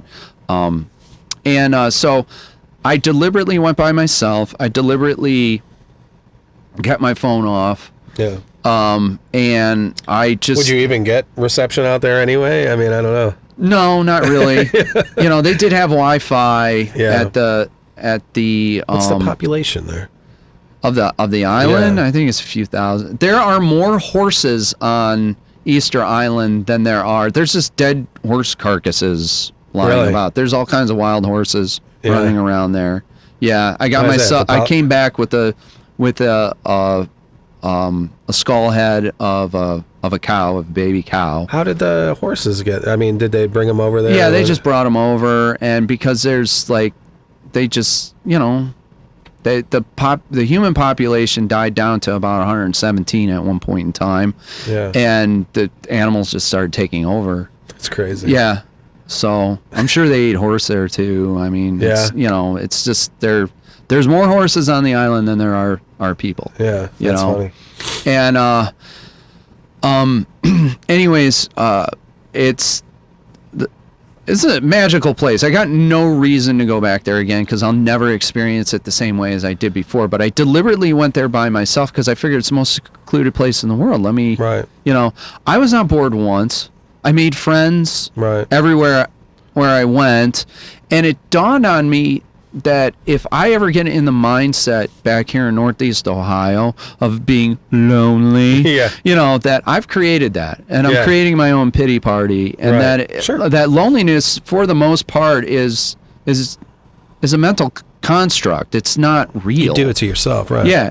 You know, if I'm sitting here with all my friends and plethora of a family and friends that I have around here, and I'm feeling lonely, it's because it's because of you. Yeah, I'm doing it to myself. I wanted to say this earlier because you see people post on the social networks and stuff. It's always the same characters. Just they're always depressed or, nobody will understand my depression. Oh, woe is me kind of thing. Constantly. The pity party. Yeah, constantly, and it's like, some people, Vince, don't you understand that there's chemical imbalance? I'm like, well, is the chemical imbalance there because you're creating it, or you know what I mean?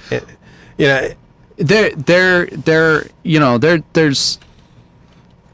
I'm not going to argue that there is clinical problems. There's clinical problems. Sure.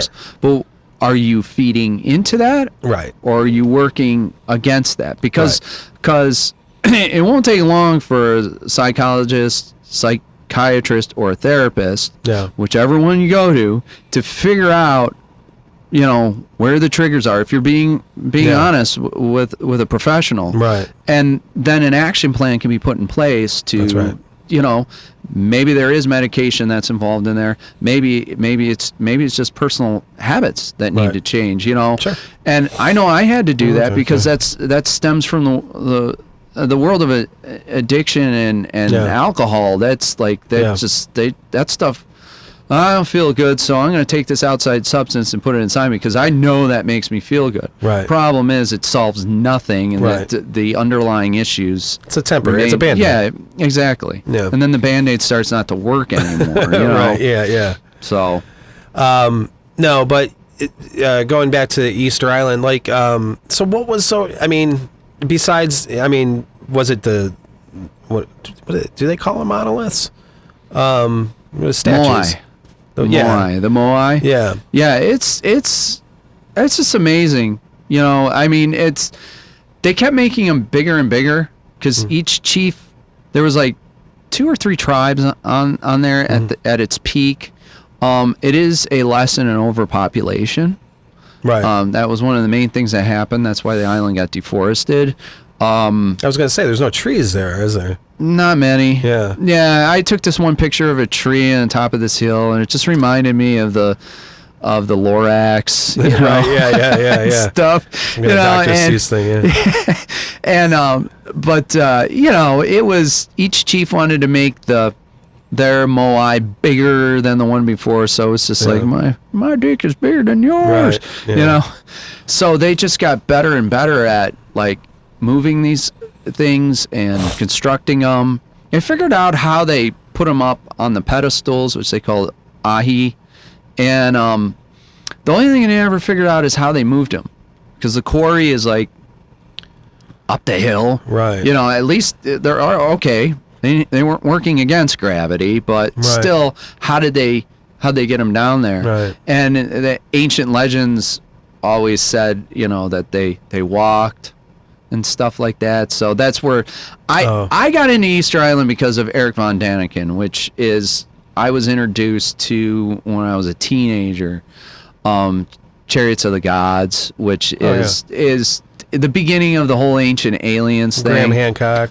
Yeah, they all go back to Eric Von Daniken. Okay. You know, and the I just, you know, I'm sure a lot of people is like it's hooey or conspiracy or whatever, right. whatever, and you know. It plays into my love for sci-fi. Yeah, I understand all that, but still, I like the questions that Eric Von Daniken was asking. That's what I always say is I've been criticized so much over the years for all this stuff. Yeah. But I was just asking questions. What if? Right, you know? Yeah. And so that's what's attracted me to a lot of places in South America. I want to visit there a lot more, and I hope I get the opportunity to do that if COVID can stop what it's doing. Right. And I can get back on planes. And so that's what attracted me there. So Daniken's thing was that they moved the Moai. The aliens helped move the Moai, you know. Always aliens. But they've got it all figured out. They think that the only thing they figure is that they would stand them up, and then they would wobble them, right, with ropes, right, and that's how they walked. Yeah. You know. So they actually did an experiment in I think it was Southern Cal. I was watching a video some years ago about that. So, but it's just fascinating, and it was just cool to be. It's nothing. Well, right, nowhere. But it's things like that in Stonehenge, and right now I'm taking this class, Ohio Archaeology. I got the book right here, but Serpent Mound. Yeah, you got Serpent Mound up over here. And you know, but it's just interesting. The girl, we're planning on going there down in a couple. I got some vacation time I got to burn. So I just did an online lecture with the guy that wrote this book actually about Serpent Mound 2 days ago. Awesome. Or actually it was Wednesday. And, awesome. I want to get back down there. I've been there before, but I want to get back down there again. She's never been, so I'm going to take my girlfriend down there. Yeah, that's but those structures, like they were making these things 10,000 years ago over here, you know? Yeah. And it's like just Serpent right after the Mound's Ice old. Age. You know, and then they were all over the place, but you know, a lot of them, you know, when people came over here, they dug them all up and took all the stuff out of her, you know what I mean? But there were thousands of those things, you know, just effigies. Some of them were different shapes, you know, some of them were just like huge mounds, and the Mississippian culture, you know, that whole thing. And I mean, it's just crazy to think, you know, and I think some of the oldest artifacts are found in Peru. So like South America and stuff like that, you know, I mean, that's just amazing. We were talking earlier, Machu Picchu. And the crazy things these people did, you know. Just everything I see about Peru is just like, I just want to see it, you know. And I had a buddy that's talking about one of these days driving that whole coast down that whole Pacific coast. Yeah, I've done the Pacific coast from Seattle to San Francisco, and someday I want to do San Francisco all the way into Mexico. Yeah, go all the way down into that peninsula. I was close. I did you know, from Seattle, you know, kind of Washington, in bits and pieces. But I think I got it all eventually. I think I'm missing like a little piece just in no, I think I might even That's awesome. Yeah, just hitting between California and Oregon over there, but beautiful. He wants to do from what is it? I think it's Colombia. Okay. All the way down to the tip of Argentina, down Patagonia. That'd be cool. Yeah.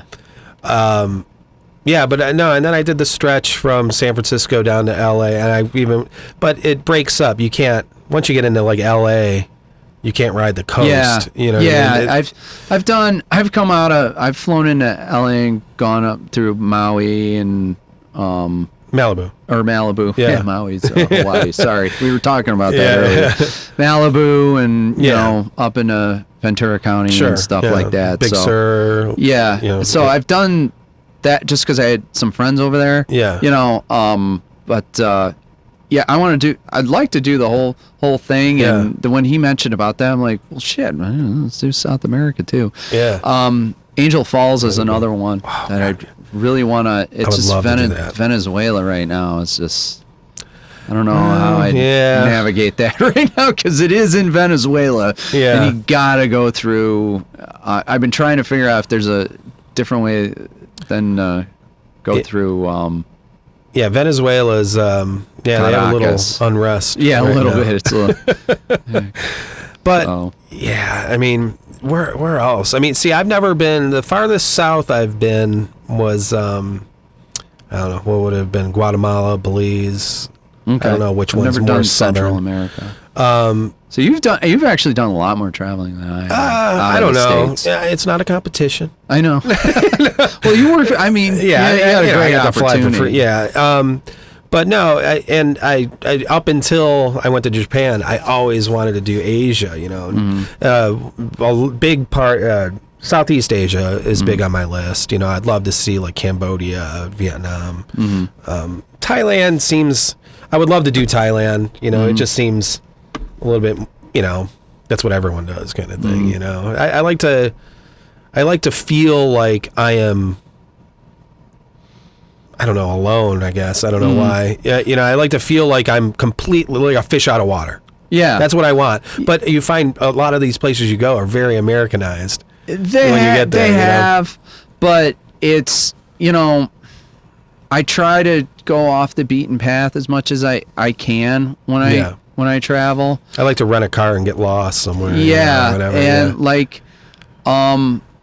last year I went to of Slovenian descent, and I went to Slovenia and Hungary with my mother. Very nice there, yeah. Oh yeah, it was weird. Like the first couple days that I was in Slovenia, it's just like I told my mom at one point in time, I'm like, I feel like I've been here before. Yeah. You know, like as cheesy as that sounds, but DNA, it was it's just like my DNA was attaching back to the roots, you know, but it was, you know, my mother, I let her put, it was a lifelong dream of hers, you know, and I really let her put that trip together. So nice. we did a lot of you know, prepaid excursion type stuff, but we met some distant family there, and they like had us in with open arms. They were so hospitable, and you know, so we got to see and feel Slovenia for what it really is, and the same thing in Hungary. It's just like we were there for a week. The first 3 days were like dedicated things that we paid for in advance, and then it was, we can do, now that we know the city and the area, we can do whatever we want. Right. So we got on a train and we went out of the city and found other things to do and stuff. And Budapest is I would love to see that. It's a really cool city. Yeah. The architecture is just like mind blowing. That Parliament building is just. Well, because don't they had like a lot of different influence, you know, went the Persians in there at some point, and I mean, you know, there's a lot going on there, and as the one guy told us the first day that we were there, he's like, Hungary, the Magyars, we've always chosen the wrong side of history, you know? So they always get on the wrong side, so they embraced Nazi Germany, and then when the Nazis showed up and started killing all the Jews, they were like, bad idea, can you get out of here? And then the Soviets came and saved them. They were like, yay, Soviets, thank you. And then that was no better, you know. And they're like, oh, another bad choice. Right. Well, it's kind of funny getting a little political right now, I guess, but you know, we as Americans, you know, in our, like, you know, it seems like, you know, the patriotic, hey, you know, we hate like socialism, Marxism, communism, whatever. I mean, and I think a lot of people lump Germany and Russia in, that's that socialist kind of crap. But whereas no matter what side it is, that's their, you know, that's their fault too. You're Hitler, you know, and it's really disingenuous because, the other thing that does bother me is, our history, the history of this country is not all bad. It's definitely not perfect. Right. There's mistakes made, but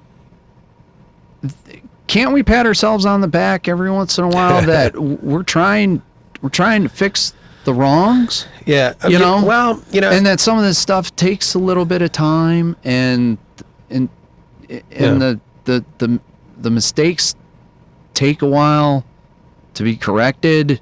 Yeah, I can see that. I can see that.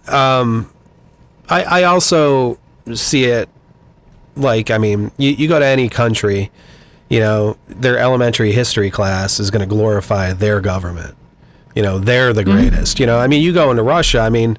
Well, you should always question everything. It's not just take history as... Because history is written by the winners, as they say. So... Yeah. But at the other token is the time I spent in China, it's just like when I came home, I was glad to be home. Yeah. I know that's a different culture. I didn't grow up over there. Right. But when you actually, the great thing about travel, and what was it, Mark Twain said, I got a real perspective of what China is like over there. Yeah. And every time I go somewhere, I realize that the human condition is the same. But were they all prisoners and locked up and... No. No, they're not. But there isn't, there also isn't, you can tell that there isn't a sense of security that they have much influence in what goes on. So I think there's... I would argue that we have the only difference is we have the illusion. Yes, and I would agree with you there. But, I guess because they don't have the illusion, once again, that whole thing, it's just like when they're... I think a lot of... Maybe that's where this comes from, is when they're out to go get something, they're like, I got to go grab it and get it before somebody else does. Because, my community's got my back until everybody else in the community wants the same thing that I want, you know? So it's, and we don't, maybe we're just lazy here or we've gotten too comfortable. I have no idea, but it's... Complacency is a thing. Maybe, and, or we bought into that illusion or whatever, it is, a lot of them want to come here. They want to be here. Right. They are so attracted to the Western European culture, and I'm sure. And we do a great job of marketing it. In the U.S., it's funny because you see them in Beijing, and me and my buddy were kind of laughing at each other, like the way a lot of them were dressing was like literally out of a magazine or an advertisement that you've seen a million times, with the designer clothes and stuff like that. And it was just like, it's actually not how most Europeans and Americans dress, but that is China too. And I guess I just wanted to make this point that I was trying to make earlier. It's like, World War II was fought by Germans and the Russians primarily. That's we came in on the back end of that. We lost about 200,000 soldiers, whereas Russia lost like 4 million or something like that. I mean, somebody can fact check that, but it's the numbers are that much different. But we're taught that we fought that war and we beat Hitler, and it's like that's not entirely true. No, there was a lot of the only reason the U.S. got involved is because there was a crack in the Germans had spread themselves out. The Russians had made some headway in the east. So basically the U.S. came in and said, we'll help Britain on the west, we see that this thing's going to fall apart. Yeah. You know, so yeah, you know, the football game is like, you know, 33-30 in with like 5 minutes left, you know, on the Allies' favor, and they've got the ball, you know, and then, you know, and the other team's like got 3 broken legs, and then the U.S. comes and is like, we'll catch the touchdown, you know. So I agree with you on that. I think anybody that sees that understands that. I think just help put the nail in the coffin is really what it was. Yeah, and I think it's funny when you know, because I did a lot of traveling through Europe and going to different museums there and seeing the way they describe history is and the way they describe that war is it's almost totally different than what I was taught to think, you know. And it's just crazy, you know. It's crazy that can be that way. And I don't know, I guess, you know, and you said earlier the human condition's always the same. No matter where I go, there's assholes. Yep. There's cool people. Yep. You know what I mean? And actually, when you look around, and I think traveling helps because I get, you know, for whatever reason, when you're at home, it's just like you give the assholes like way too much permission in your head, and that you give them too much of the road and all of that stuff. Yeah. But when you travel, I think it helps you to realize that there are more genuine people out there than there are assholes. And here's the other thing: maybe he's just an asshole that day. Right. That's right. That's right. You got no idea what's going on in that person's life. That's right. You know, and you some dumb tourist stepping in his way, right, just like set off all of the hell that he's been going through the past week. I don't know. No, yeah, I think you're absolutely correct. You know, and you know, when I see this, like, you know, because it's not just in this country. I mean, it's a lot of different countries. This globalization has gotten to the point where people are starting to feel the effects of it in different countries. So you see like all this like hyper nationalism all over the world, really. Like you see it here. I mean, it's like super patriotic, you know what I mean? And Russia, they're experiencing the same thing. And it's like, you know. Well, humans are tribal. Yeah. And when you have nationalities that have long traditions, you know, there is a tie to going back to those roots. You see it everywhere. I mean, I literally felt it when I was in Slovenia. Yeah. You know, and so it's like I felt like I had a bond to that country. Well, what are you supposed to do with that? You know, I mean, you know, that people are just they get tied to things, and you know, we talked about that before. You know, never get married to things. Be as ambivalent as possible, and at the same time, you know, it's that whole yin and yang thing. You know, there is community, and humans as a species survive better in groups and in communities. And it's, what are you going to do? You're in this community.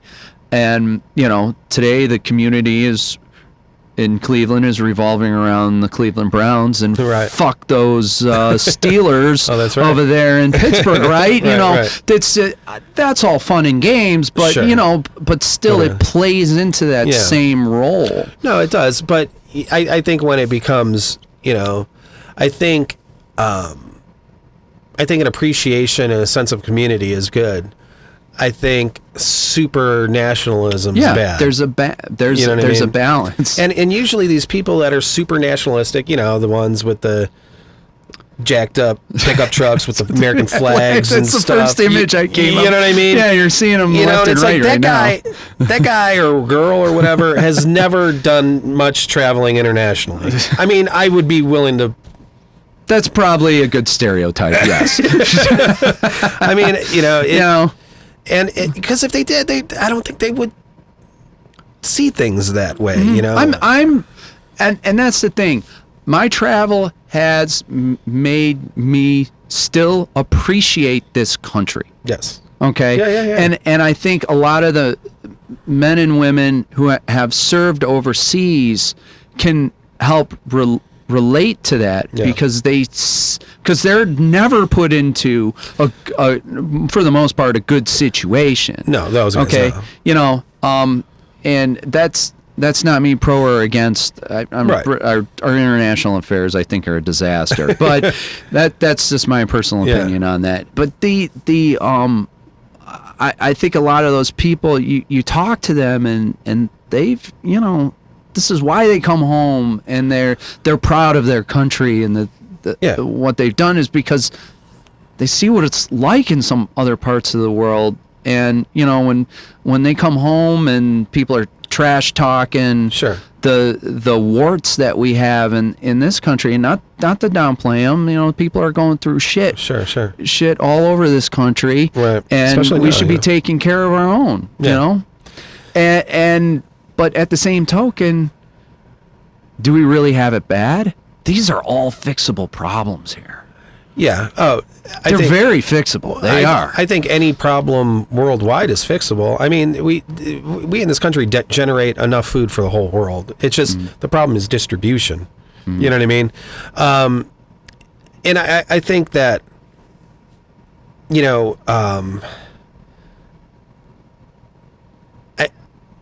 I think it's good. I think everything should be localized. Like there shouldn't be these big factory farms. There should be local farms. I think to your point. I think a sense of community, but just on a smaller scale. If we're gonna upsize it to the size of this country, why not just make it worldwide at that point? You know what I mean? It's all corporatism.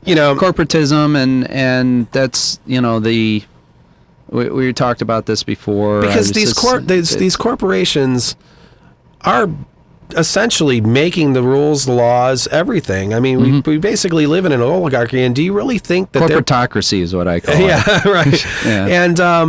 And do you really think they care about the American dream? Do you think they care about the being patriotic? They got a really good marketing firm that will tell you that they do. Oh, absolutely. And to your point though, about traveling, it wasn't until, because I remember I didn't do much traveling until I got into probably into my early 20s, and up until that point I was like, oh, Cleveland sucks and we live in the best country in the world. Okay, I don't know, there's a weird juxtaposition there. Yeah. Well, started traveling around, realized, Cleveland has all these things all these other cities do. Cleveland really doesn't suck. No. Quite honestly, I want the rest of the world to think Cleveland sucks, so they stay away from here. We got a good deal going on here. Right. Let's keep it shitty, Cleveland. No, but and I realize that, and just, thank you, Mayor Jackson. We are the butthole. Right. He said people think we're the butthole, but I think he got a bad rap on that one. Dude, that was brilliant as far as I'm concerned. But no, and it's not that I went to other countries or other cities even and thought that they were crappy and that Cleveland was better. It just opened my eyes to a better appreciation, because then I can walk through the neighborhoods of downtown and Cleveland and almost walk through the city as if I'm a traveler, like on vacation. I see it in a different light. You know what I mean? It doesn't look the same anymore. And it's like when you're walking around this European city that you've never been to before, it's like, whoa, this is weird. And then you come home and you kind of take that way to look at things back home. The whole idea is adventure. If I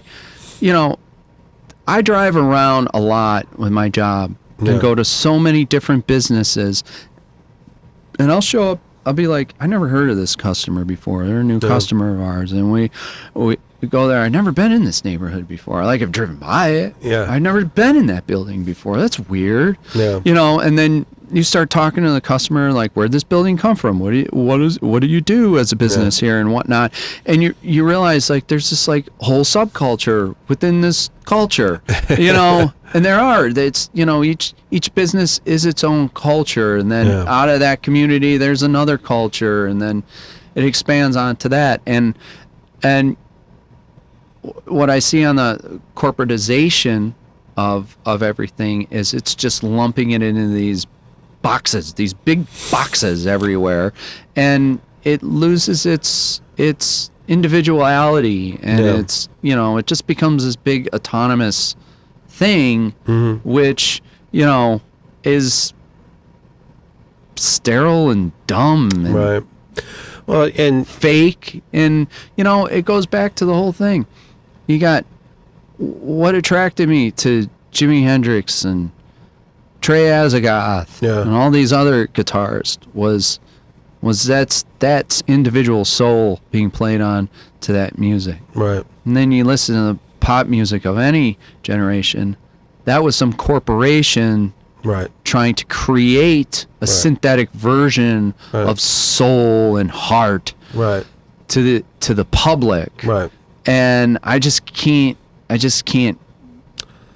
I agree. buy into that, you know. And there's some pop artists that break through that there are some, you know, but for the most part, it's manufactured. You can tell, you know, and or at least I feel I can tell. I agree. You know, and I remember hearing Lady Gaga for the first time years ago, and it sounded like regular pop music, but I was like, for some reason, this sounds that when that Just Dance just came out, I was like, it sounds different for some reason. And she really is a great artist, I think. I don't know what you care about. I don't know enough about her to say one thing or another. Honestly. You know, I take her to be like the modern day Madonna in some ways. You know, but anyway, I digress. Go ahead. Yeah, it's, I don't know. There's a plasticity and whatnot. Frank Zappa was talking about this years ago. Yeah, he made multiple songs making fun of the as I call it, the corporatocracy. It's just the name that's I've been ringing around in my head for the last couple of years. And it is. I just hope at some point in time that kind of stuff, which actually is really what built this country and made it individualistic. I mean, you look at the things that other countries like about this country, you know, look at our music, just the all the different ethnicities that all melded into making all this wonderful music that, you know, and that goes to the point too. I mean, this country really, you know, if you see this as a great country, and this is an aspect of it that I think I see it as great, is it is a melting pot. It isn't, hey, we're Americans. No, we're a little bit of everything, right? Yeah, exactly. Exactly. And to deny that, I think, is to be un-American. I think the identity politics is a very dangerous thing for America, because it's like, we all came from something different. Just lumping certain people into certain categories is totally unfair. I've met so many different people. Like when I lived in Euclid for 15 years, I met my neighbors were all kinds of different things, you know, and I'm not saying it was total kumbaya, but it's just like we got along. Yeah, there was peace and understanding on my neighborhood is very diverse. I get along with everyone. So exactly, you know. But I originally grew up in Geauga County, and when I had the opportunity came up to get back out there, it was just like, well, because at the end of the day, it's just like I like where I live right now because there's nobody around. Yeah. Where do you live? I live in Chesterland. I meant the address. No, I'm kidding. This way they can somebody can come by and put Trump signs on my front yard, or, you know, buy Don on my front yard. Well, Chesterland's a nice place. It is. Yeah. It is home of the giant Trump signs and everything. Oh, is that right? Yeah, it's like I got friends that live out there, and they just like my drummer Scott, he just hates Trump, you know. Yeah. I'm just like, whatever. You know, I mean, I don't that's really. That's like that reaction you said. Hey, I think Trump's just like you were saying with what you want to do with music. You just want to invoke some kind of emotion, whether it be bad or good. I guess he does that. That's why I don't take too much mind to him, because I know what game he's playing, right? And it's just like, whatever, you know. It's you know, and people buy into it, man. Part of me gets amused The other part of me is like, dude, you're the fucking president. Can you get off Twitter for like 2 minutes? But but when I moved out there, it's like Scott's just like seething all the time about this guy. I'm like, dude, chill out. Like, it's really affecting your blood pressure. Sure. But as the season's gone on, I'm just like, okay, I see. This is annoying. Yeah. Like, I don't remember as a kid so many signs in people's yards and stuff like that. And like, there's literally a road called County Line where Chesterland ends and Geauga County ends and Cuyahoga County ends. And all of a sudden, all the Biden signs I was going to say, because I was out that way, and I just noticed a bunch of Biden signs, so, it's weird. Well, it is weird, because, I think a lot of the people that might vote for Biden, I mean, I think the real base of the liberal party, I don't want to say Democrat, was Bernie Sanders. Absolutely. Yeah. And if it's not him, all those people don't even care. As a guy on the outside, the way I look at it is that the Democratic Party, once again, in their elitism, is totally screwing over. They're not listening to their base. I completely agree with you. And so if people, can you really get mad at Trump at the end of the day when the system that's put in place for if that's the party of your choice is a sham? Right. Is it really Trump's fault at the end of the day? They're really not giving you the best option to vote for. There's a few things I agree with him on, and he was right. He said the Democratic Party screwed Bernie Sanders, which is totally true. I mean, and like you said, they ignored the base. So I think you're not going to see very many Biden signs, but these people will probably vote for him anyway. But people that like Trump aren't like, I'm not even talking about the true Republican conservatives. There's like these new wave of Republican conservatives that only jumped on when Trump, I was talking to Trip or whatever, and he's like, I'm a Republican. I'm like, you're not a Republican, you're a Trump supporter. You know what I mean?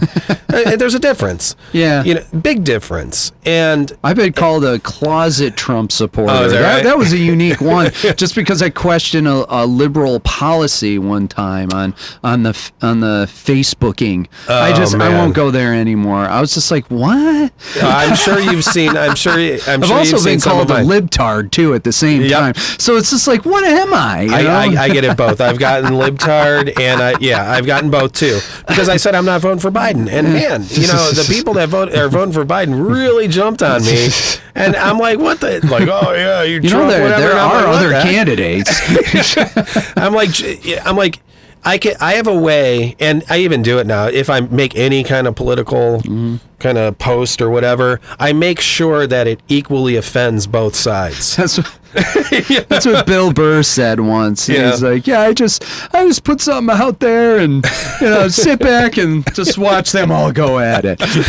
Yeah, I've been accused of that for sure a few times. Well, there's some times where it's just so perfect, and it really, I really don't support either one at all, and even if I did, support a candidate. You're voting for either Coca-Cola or Google to run the country in the next 4 years. Yeah. That's what you're voting for. Yeah. And those guys, they're just the figureheads and the clowns to put the show on to get you to go out and do the vote. I do think Trump is a different guy, because I don't think he's 100%. That's an understatement. Trying to be nice here.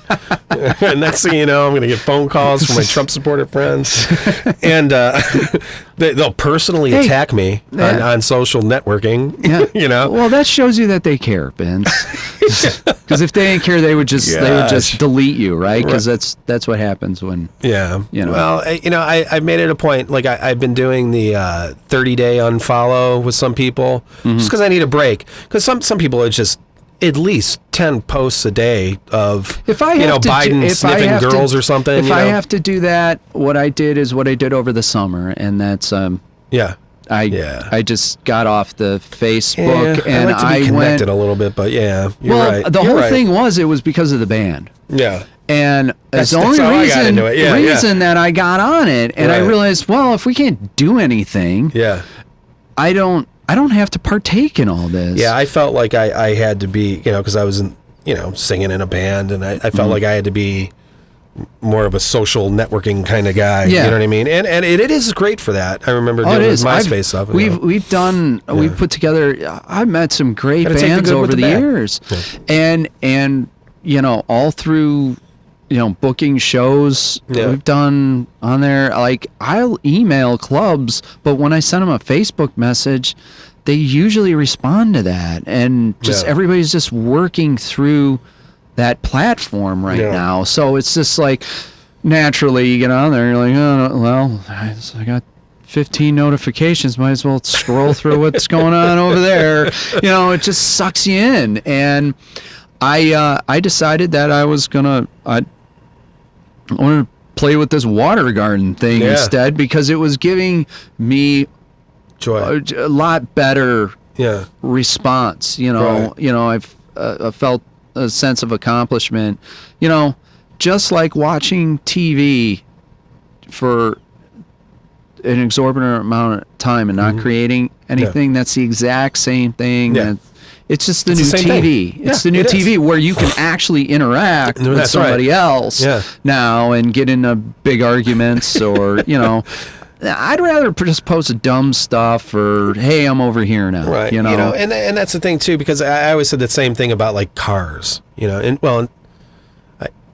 until I went to London. But anyway, I've always said, like when somebody cuts you off, it's like, if you were just two people walking, like I said, until I went to London, you would have more of a personal interaction with them and you wouldn't be a dick. You know what I mean? You know what I mean? Like, it's easier because you're in your little pod in your car and you're not looking anyone in the eye. Yeah, exactly. You know what I mean? So it's a lot easier. Oh, there's a lot of, there was a documentary on Netflix recently about it, and it just kind of, a lot of this stuff is out there. If you can, are you talking about the social dilemma? Yeah, I heard about that. Yeah, you should check it out. Yeah. I mean, most of it you already know, because if you can rub a few, brain cells together and spend some time on the social media, you're just like, something's up here. Yeah. And it just kind of connects the rest of the dots. It's interesting, the internet and the social networking and whatnot. I attribute it to like the Wild Wild West. When people are expanding out into the Western territories, and there was a lot of unrest. Well, there was a lot of experimentation on what is the limits of how far we can deregulate. Right. And that's a legitimate push and pull. Right. Is there needs to be some regulations on certain things, but too much regulation squashes entrepreneurship. Right. So we're in the electronic digital entrepreneurship. It's just like some of these tech companies, way too much power, and way too much influence, and not like a money influence, like a change your mind on a topic or a hot button situation power.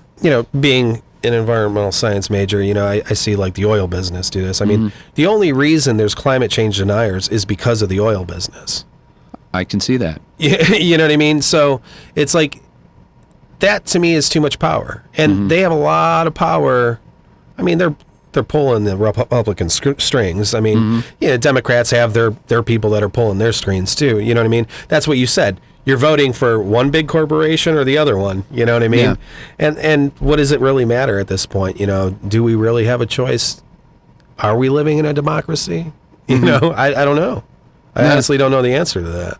Yeah, so it's I've always felt it's been an illusion of choice. Yeah. In which case it makes it easier for me to separate and not and kind of follow the kind of the Taoist practices of staying ambivalent to that stuff, because I don't want to be in constant conflict with people over. Right. I remember when Trump got in, and I literally saw families like breaking up. Oh, yeah. And people wouldn't talk to each other. I'm like, okay, so you think this guy is such an asshole, right?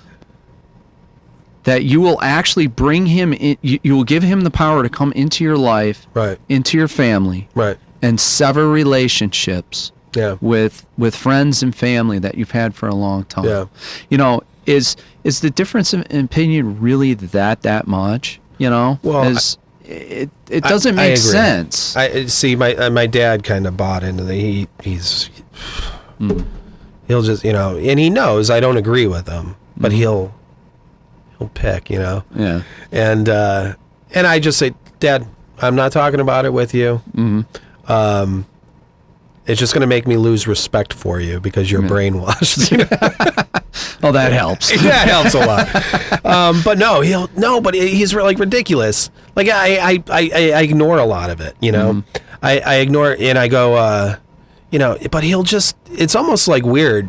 Like, it's almost weird because he'll just be on the phone and I'm talking about something, then all of a sudden he's like, these damn liberals, you know. And you can tell he's watching the TV, not listening to me, first of all, you know. And he's like, I'll tell you, man, this Trump, I love this guy, man. He is a true American patriot. He's going to save this, you know. Like he's a god. Like, I seriously think if Trump whipped out his dick, my dad would probably suck it too. I swear to God, man. I'm not even kidding. Yeah, I mean, he loves it. I mean, it's weird. Like, I was going to say this before. Like, even if I was for a candidate, you know, I voted for Obama, you know, and then, you know, I think Bernie Sanders is a guy. I don't think he's a communist or a socialist or whatever. You know what I mean? But he's just, a lot of people point out, you know, they say he's far left, but it's like most other countries, it's in the center. Like, why is it so far left here? You know what I mean? Yeah. Well, I'm just thinking about, like, you know. But let me finish this. Your thought. I just want, it's real quick. I would never go to bat for Bernie Sanders or Barack Obama. First of all, I think Barack Obama was just another corporate shill. He proved that. Yep. He did nothing different than what Bush did, but for some reason, the Bush people hate Obama and the Obama people hate Bush. Yeah. And they did the same thing. They did the exact same thing, except Barack would put you to. He was a hell of a speaker. Oh, he's intelligent. And he was a good-looking man, and he just, you know, you just went to bed like feeling good. It's like, don't worry about it.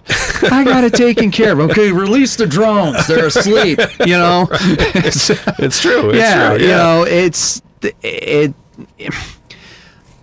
I just wonder today. It's just like, whatever happened to the anonymity of voting? Remember, you go into a booth and you have your own. No one's there to influence you. Right.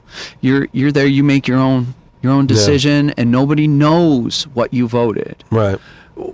You know, to me, there's some value and respect in saying, you know what, I'm not going to tell you what I'm going to vote. I'm not putting the sign out on my front yard.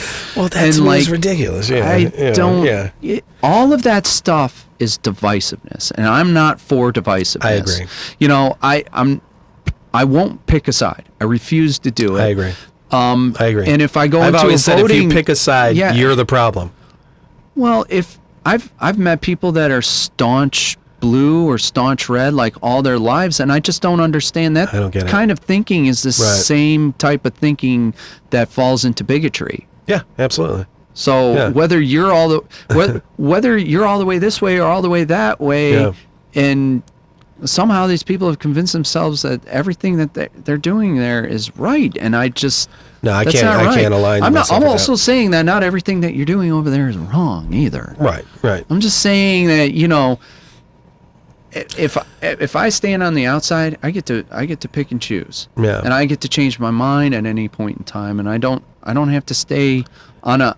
You know, a lot of people take that as wishy-washy and not taking a stance or whatever. I agree. But that's the thing, you know. What did Perry Farrell say? I'm made with a heart of stone to be broken with one hard blow. But I see the ocean break upon the shore and come back as one. Yeah. You know, it's just like you learn when you look around that that's not how nature operates. No. You know. No. But yeah, this I was just want to say but yeah, when these people that pick the sides and they're like really hardcore, and it's like then now they have blinders on, and they only see red or blue or whatever, you know, whatever it is, and it's like you're defending and going to bat and like you said, breaking up families and creating unrest with the loved ones around you that you are actually attached to. And there's this guy that you never know, you're never going to meet him. The only thing you know is what they want you to know. And I'm talking both sides, any side, you know what I mean? That's all you know. All you know is what they want you to know. And we're sitting here arguing about this crap. And they're probably laughing at us. Exactly. It comes back to what's the difference between arguing over a Browns-Steelers game and Biden and Trump. Oh, that's different. That's my livelihood. That's our country. It's like, no, you've married yourself way too much into this. You got to be free of that attachment. I've been just paying attention just enough just so I know how to navigate the situation. Right. You know. Yeah, I agree. So. I agree. Well, man, we are coming up on 5 hours. It's been about 2 hours and 15 minutes. At wow. This point. I know. I thought we were talking a bit too long. Right? I think if you're still awake. I think I really didn't think we got into things I wanted to talk about. You're gonna have to come back. Well, we have something involving a monkey. Is we were filming a video yesterday. We're gonna have a single out. Right, It's a COVID-19 song. Oh, nice. It should be. We're pretty happy with the filming that went on yesterday. It should be pretty hilarious. Nice, nice closing to 2020. And then we're actively tracking our next full-length album. Nice. So we're hoping spring of 2021 to have that together. The last 2 years we've been spending a lot of time, learning how to produce things ourselves. Got an in-ear monitoring system. A lot of this Bezo was telling me about that. Spearheading and whatnot. So there's been a lot of like behind the scenes changes. I'm getting into a new video editing program and stuff like that.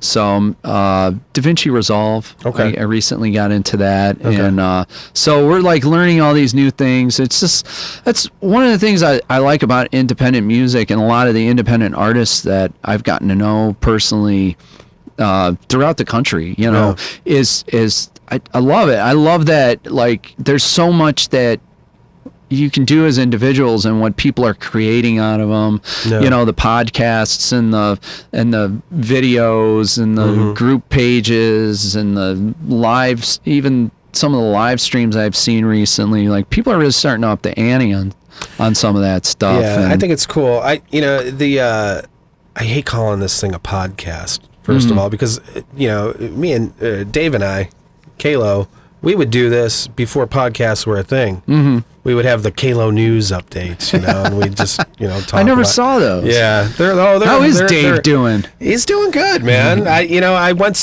see the Asian Lights Festival with him, which... That's a good mandate.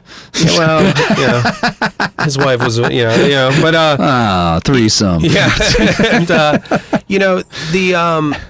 that Asian light. Have you ever seen that? Yes, that's really cool, man. Yeah, me and the lady went a year or so ago. Yeah, no, it's really cool. So that was the first time I saw him in like a year. He helped me do some stuff in my yard because he does landscaping and stuff, but. I asked him if he wanted to get together and do a song, and he says he's busy and stuff like that. People get, into their things or whatever. It'd be cool, like I said, just one song. Yeah, make one song. Just one song. That's it. I don't want to make a whole band and be dedicated and practice 4 or 5 times a day or a week. You know what I mean? Like we were doing, man. We'd practice 5-6 hours a day, 5-6 times a week. You know what I mean? Yeah, we get together 2 times a week, and we've stayed doing that through all the COVID-ness.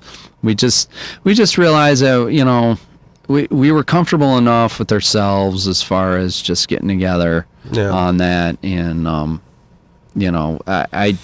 glad that we did that. We had a lot of things that we had started but never finished, just because we kept. I mean, the gigs that we missed out on this year, man, we had some good things lined up. There, in general. I remember 2020 was supposed to be a concert That's year. right. Yeah. Quite honestly, like the amount of stuff that we had going on, I'm just like, how are we going to pull this off with all the competition around here? Right. Like, there's some big time players that are. There were some cool shows coming around. Yeah. Yeah. And then they didn't. No, they did not. And you know, I've been okay with missing the live music, but it's starting to catch up with me. You know, I think as we start getting into the winter, like I said, I had a new house with these outdoor activities that kind of kept my mind off things and writing the new material. But I can tell it's like I'm watching these live streams and all I just want to do is be like, I either want to be there or I want to be performing myself. Right. You know, and I'm having a harder time watching any of these things. I'm like, this is lame. I want to see the real thing. Yeah, the world needs balance. Feel the music, you know. I mean, that's what live music is. It's not, when it comes through that screen, it just gets sterilized down. Yeah, I think I realized that last week when I saw Axioma play, and they sounded great, man. You know? Yeah. And it just, I was like, man, I missed this, you know, totally. Yeah. I didn't realize I missed it that much until I, you know, was given the taste, you know. Yeah, you know? exactly. So, well, hopefully you guys can get some shows together, get this... Yeah, we're working on a few things. Because I love your videos that you guys made. You did, what, 2 or 3 of them already so far, at least? Yeah, we did one for the Browns 0-16. That's right. We did one for the latest album, which is now like 3 years old, Kitty is a Witch. Yeah. That's cool. The Good Example for a Bad Day. I know, There was Bezo one for waking every up in album. his bed with his shirtless girlfriend. I think that was... I was like, No, whoa. she had whipped cream on her tits. Oh, is It's that? okay, Yeah. That was good. Yeah. Come on, we got some taste, literally. Right. But no, I don't know. Yeah, I think we can. Unless you have anything else to say, I think this is going to take forever to mix down this thing. 3 hours now. Sorry, you just kept talking. I just keep going. Yeah, I'll tell you what. I could probably do this for. I could probably do this all day. Actually, I have to do this again. I have some more people coming in. Nice. I can't wait to see that because I like what you're doing with this, with the whole, you know, keeping up. Just the history of local music could be coming right through here through SUB-CLE. SUB-CLE. So, you know, I noticed some other people are doing some podcasts, and it'd be cool. You know, I would like to see more. You know. Because, I mean, you see, you know, you might see a podcast with, like, more notable people, like Michael Stanley or, you know what I mean? You know, but I think the whole idea of SUB-CLE is, you know, these artists, musicians, service industry people, Clevelanders being Clevelanders, artists being artists, you know. It's no money is being made here. There's no corporatocracy, you know. Exactly. It's the community. It's the community of Cleveland. That's right. You know, I'm not looking for 1 million viewers, obviously, you know, but just so it's here, so it exists, you know. Exactly. You know, and as the same thing with Misfit Toy Records, it's just like, if it's created, if that's been there, let's you know, make it happen. I got to get you some stuff for the Misfits toy. I got to get some Kalo stuff over to you. And really? Yeah. I thought you had Kalo up there. Is Kalo up there? It is Because I know up we there. talked about it, but I'm not. Oh, it is up there. Okay. It is. How about some Battlefield West Park stuff? You don't even know where your own music is at. You know, it is. Yeah, look up Spotify. You're there. Kalo's there. Trust me. Well, I know. I follow the page. Well, I know I'm on. I know I put the Kalo stuff up there, but there's other stuff. There's just the one. Whatever happened to the God Mode stuff? Remember that EP that they had? That's what I want to ask Dave about. Yeah, Dave would know about that. I don't know. I'd love to get just for my own personal. Get my hands on that because I lost a bunch of CDs years ago. Yeah. Just left a CD book behind back when CDs were a thing. Yeah. There was some music in there that wasn't replaceable. You know, it was local, regional stuff that once you lose it, it's gone. There's things that I've looked for and I've at length, you know, I can't think of them right now, but And I'm like, man, it's got to be somewhere. Somebody somewhere has to have it, you know? And then that's why I said it. And I started doing this. And obviously, you know, honestly, this came, you know, I was hanging out with some funny guys, you know, and it's like we made better jokes than music. You know? So, the music was good. But, and then, yeah, just, you know, I've always kind of, you know, like I said, we did this with the Kalo stuff. But, but no, Joe, thanks for stopping by. Hey, thanks for having me. It's an honor. I appreciate it. And I got breakfast out of the whole thing. I know. Well, yeah. You know, actually, it turned out pretty good, too. I was afraid of the hollandaise sauce. I was afraid it wasn't going to work out, but it did. But dude, I like I said, I would never make a breakfast like that for you because I can't. But you did bring away. I do want to mention... this is a sponsor for today. Yeah, it's Eddie's Fruit Farm. Eddie's, yeah. Yeah, good old Eddie's. I love their cider. Their cider is non-pasteurized. It's the real thing. Yeah. It's the real thing. And it was really good. And I got some apples and some caramel dip that I'm going to have a little later. Go for it. Go for it. But all right, man. Thanks a lot. Hey, thanks, Vince. Yeah, SUB-CLE. We're out. We didn't talk too long, did we?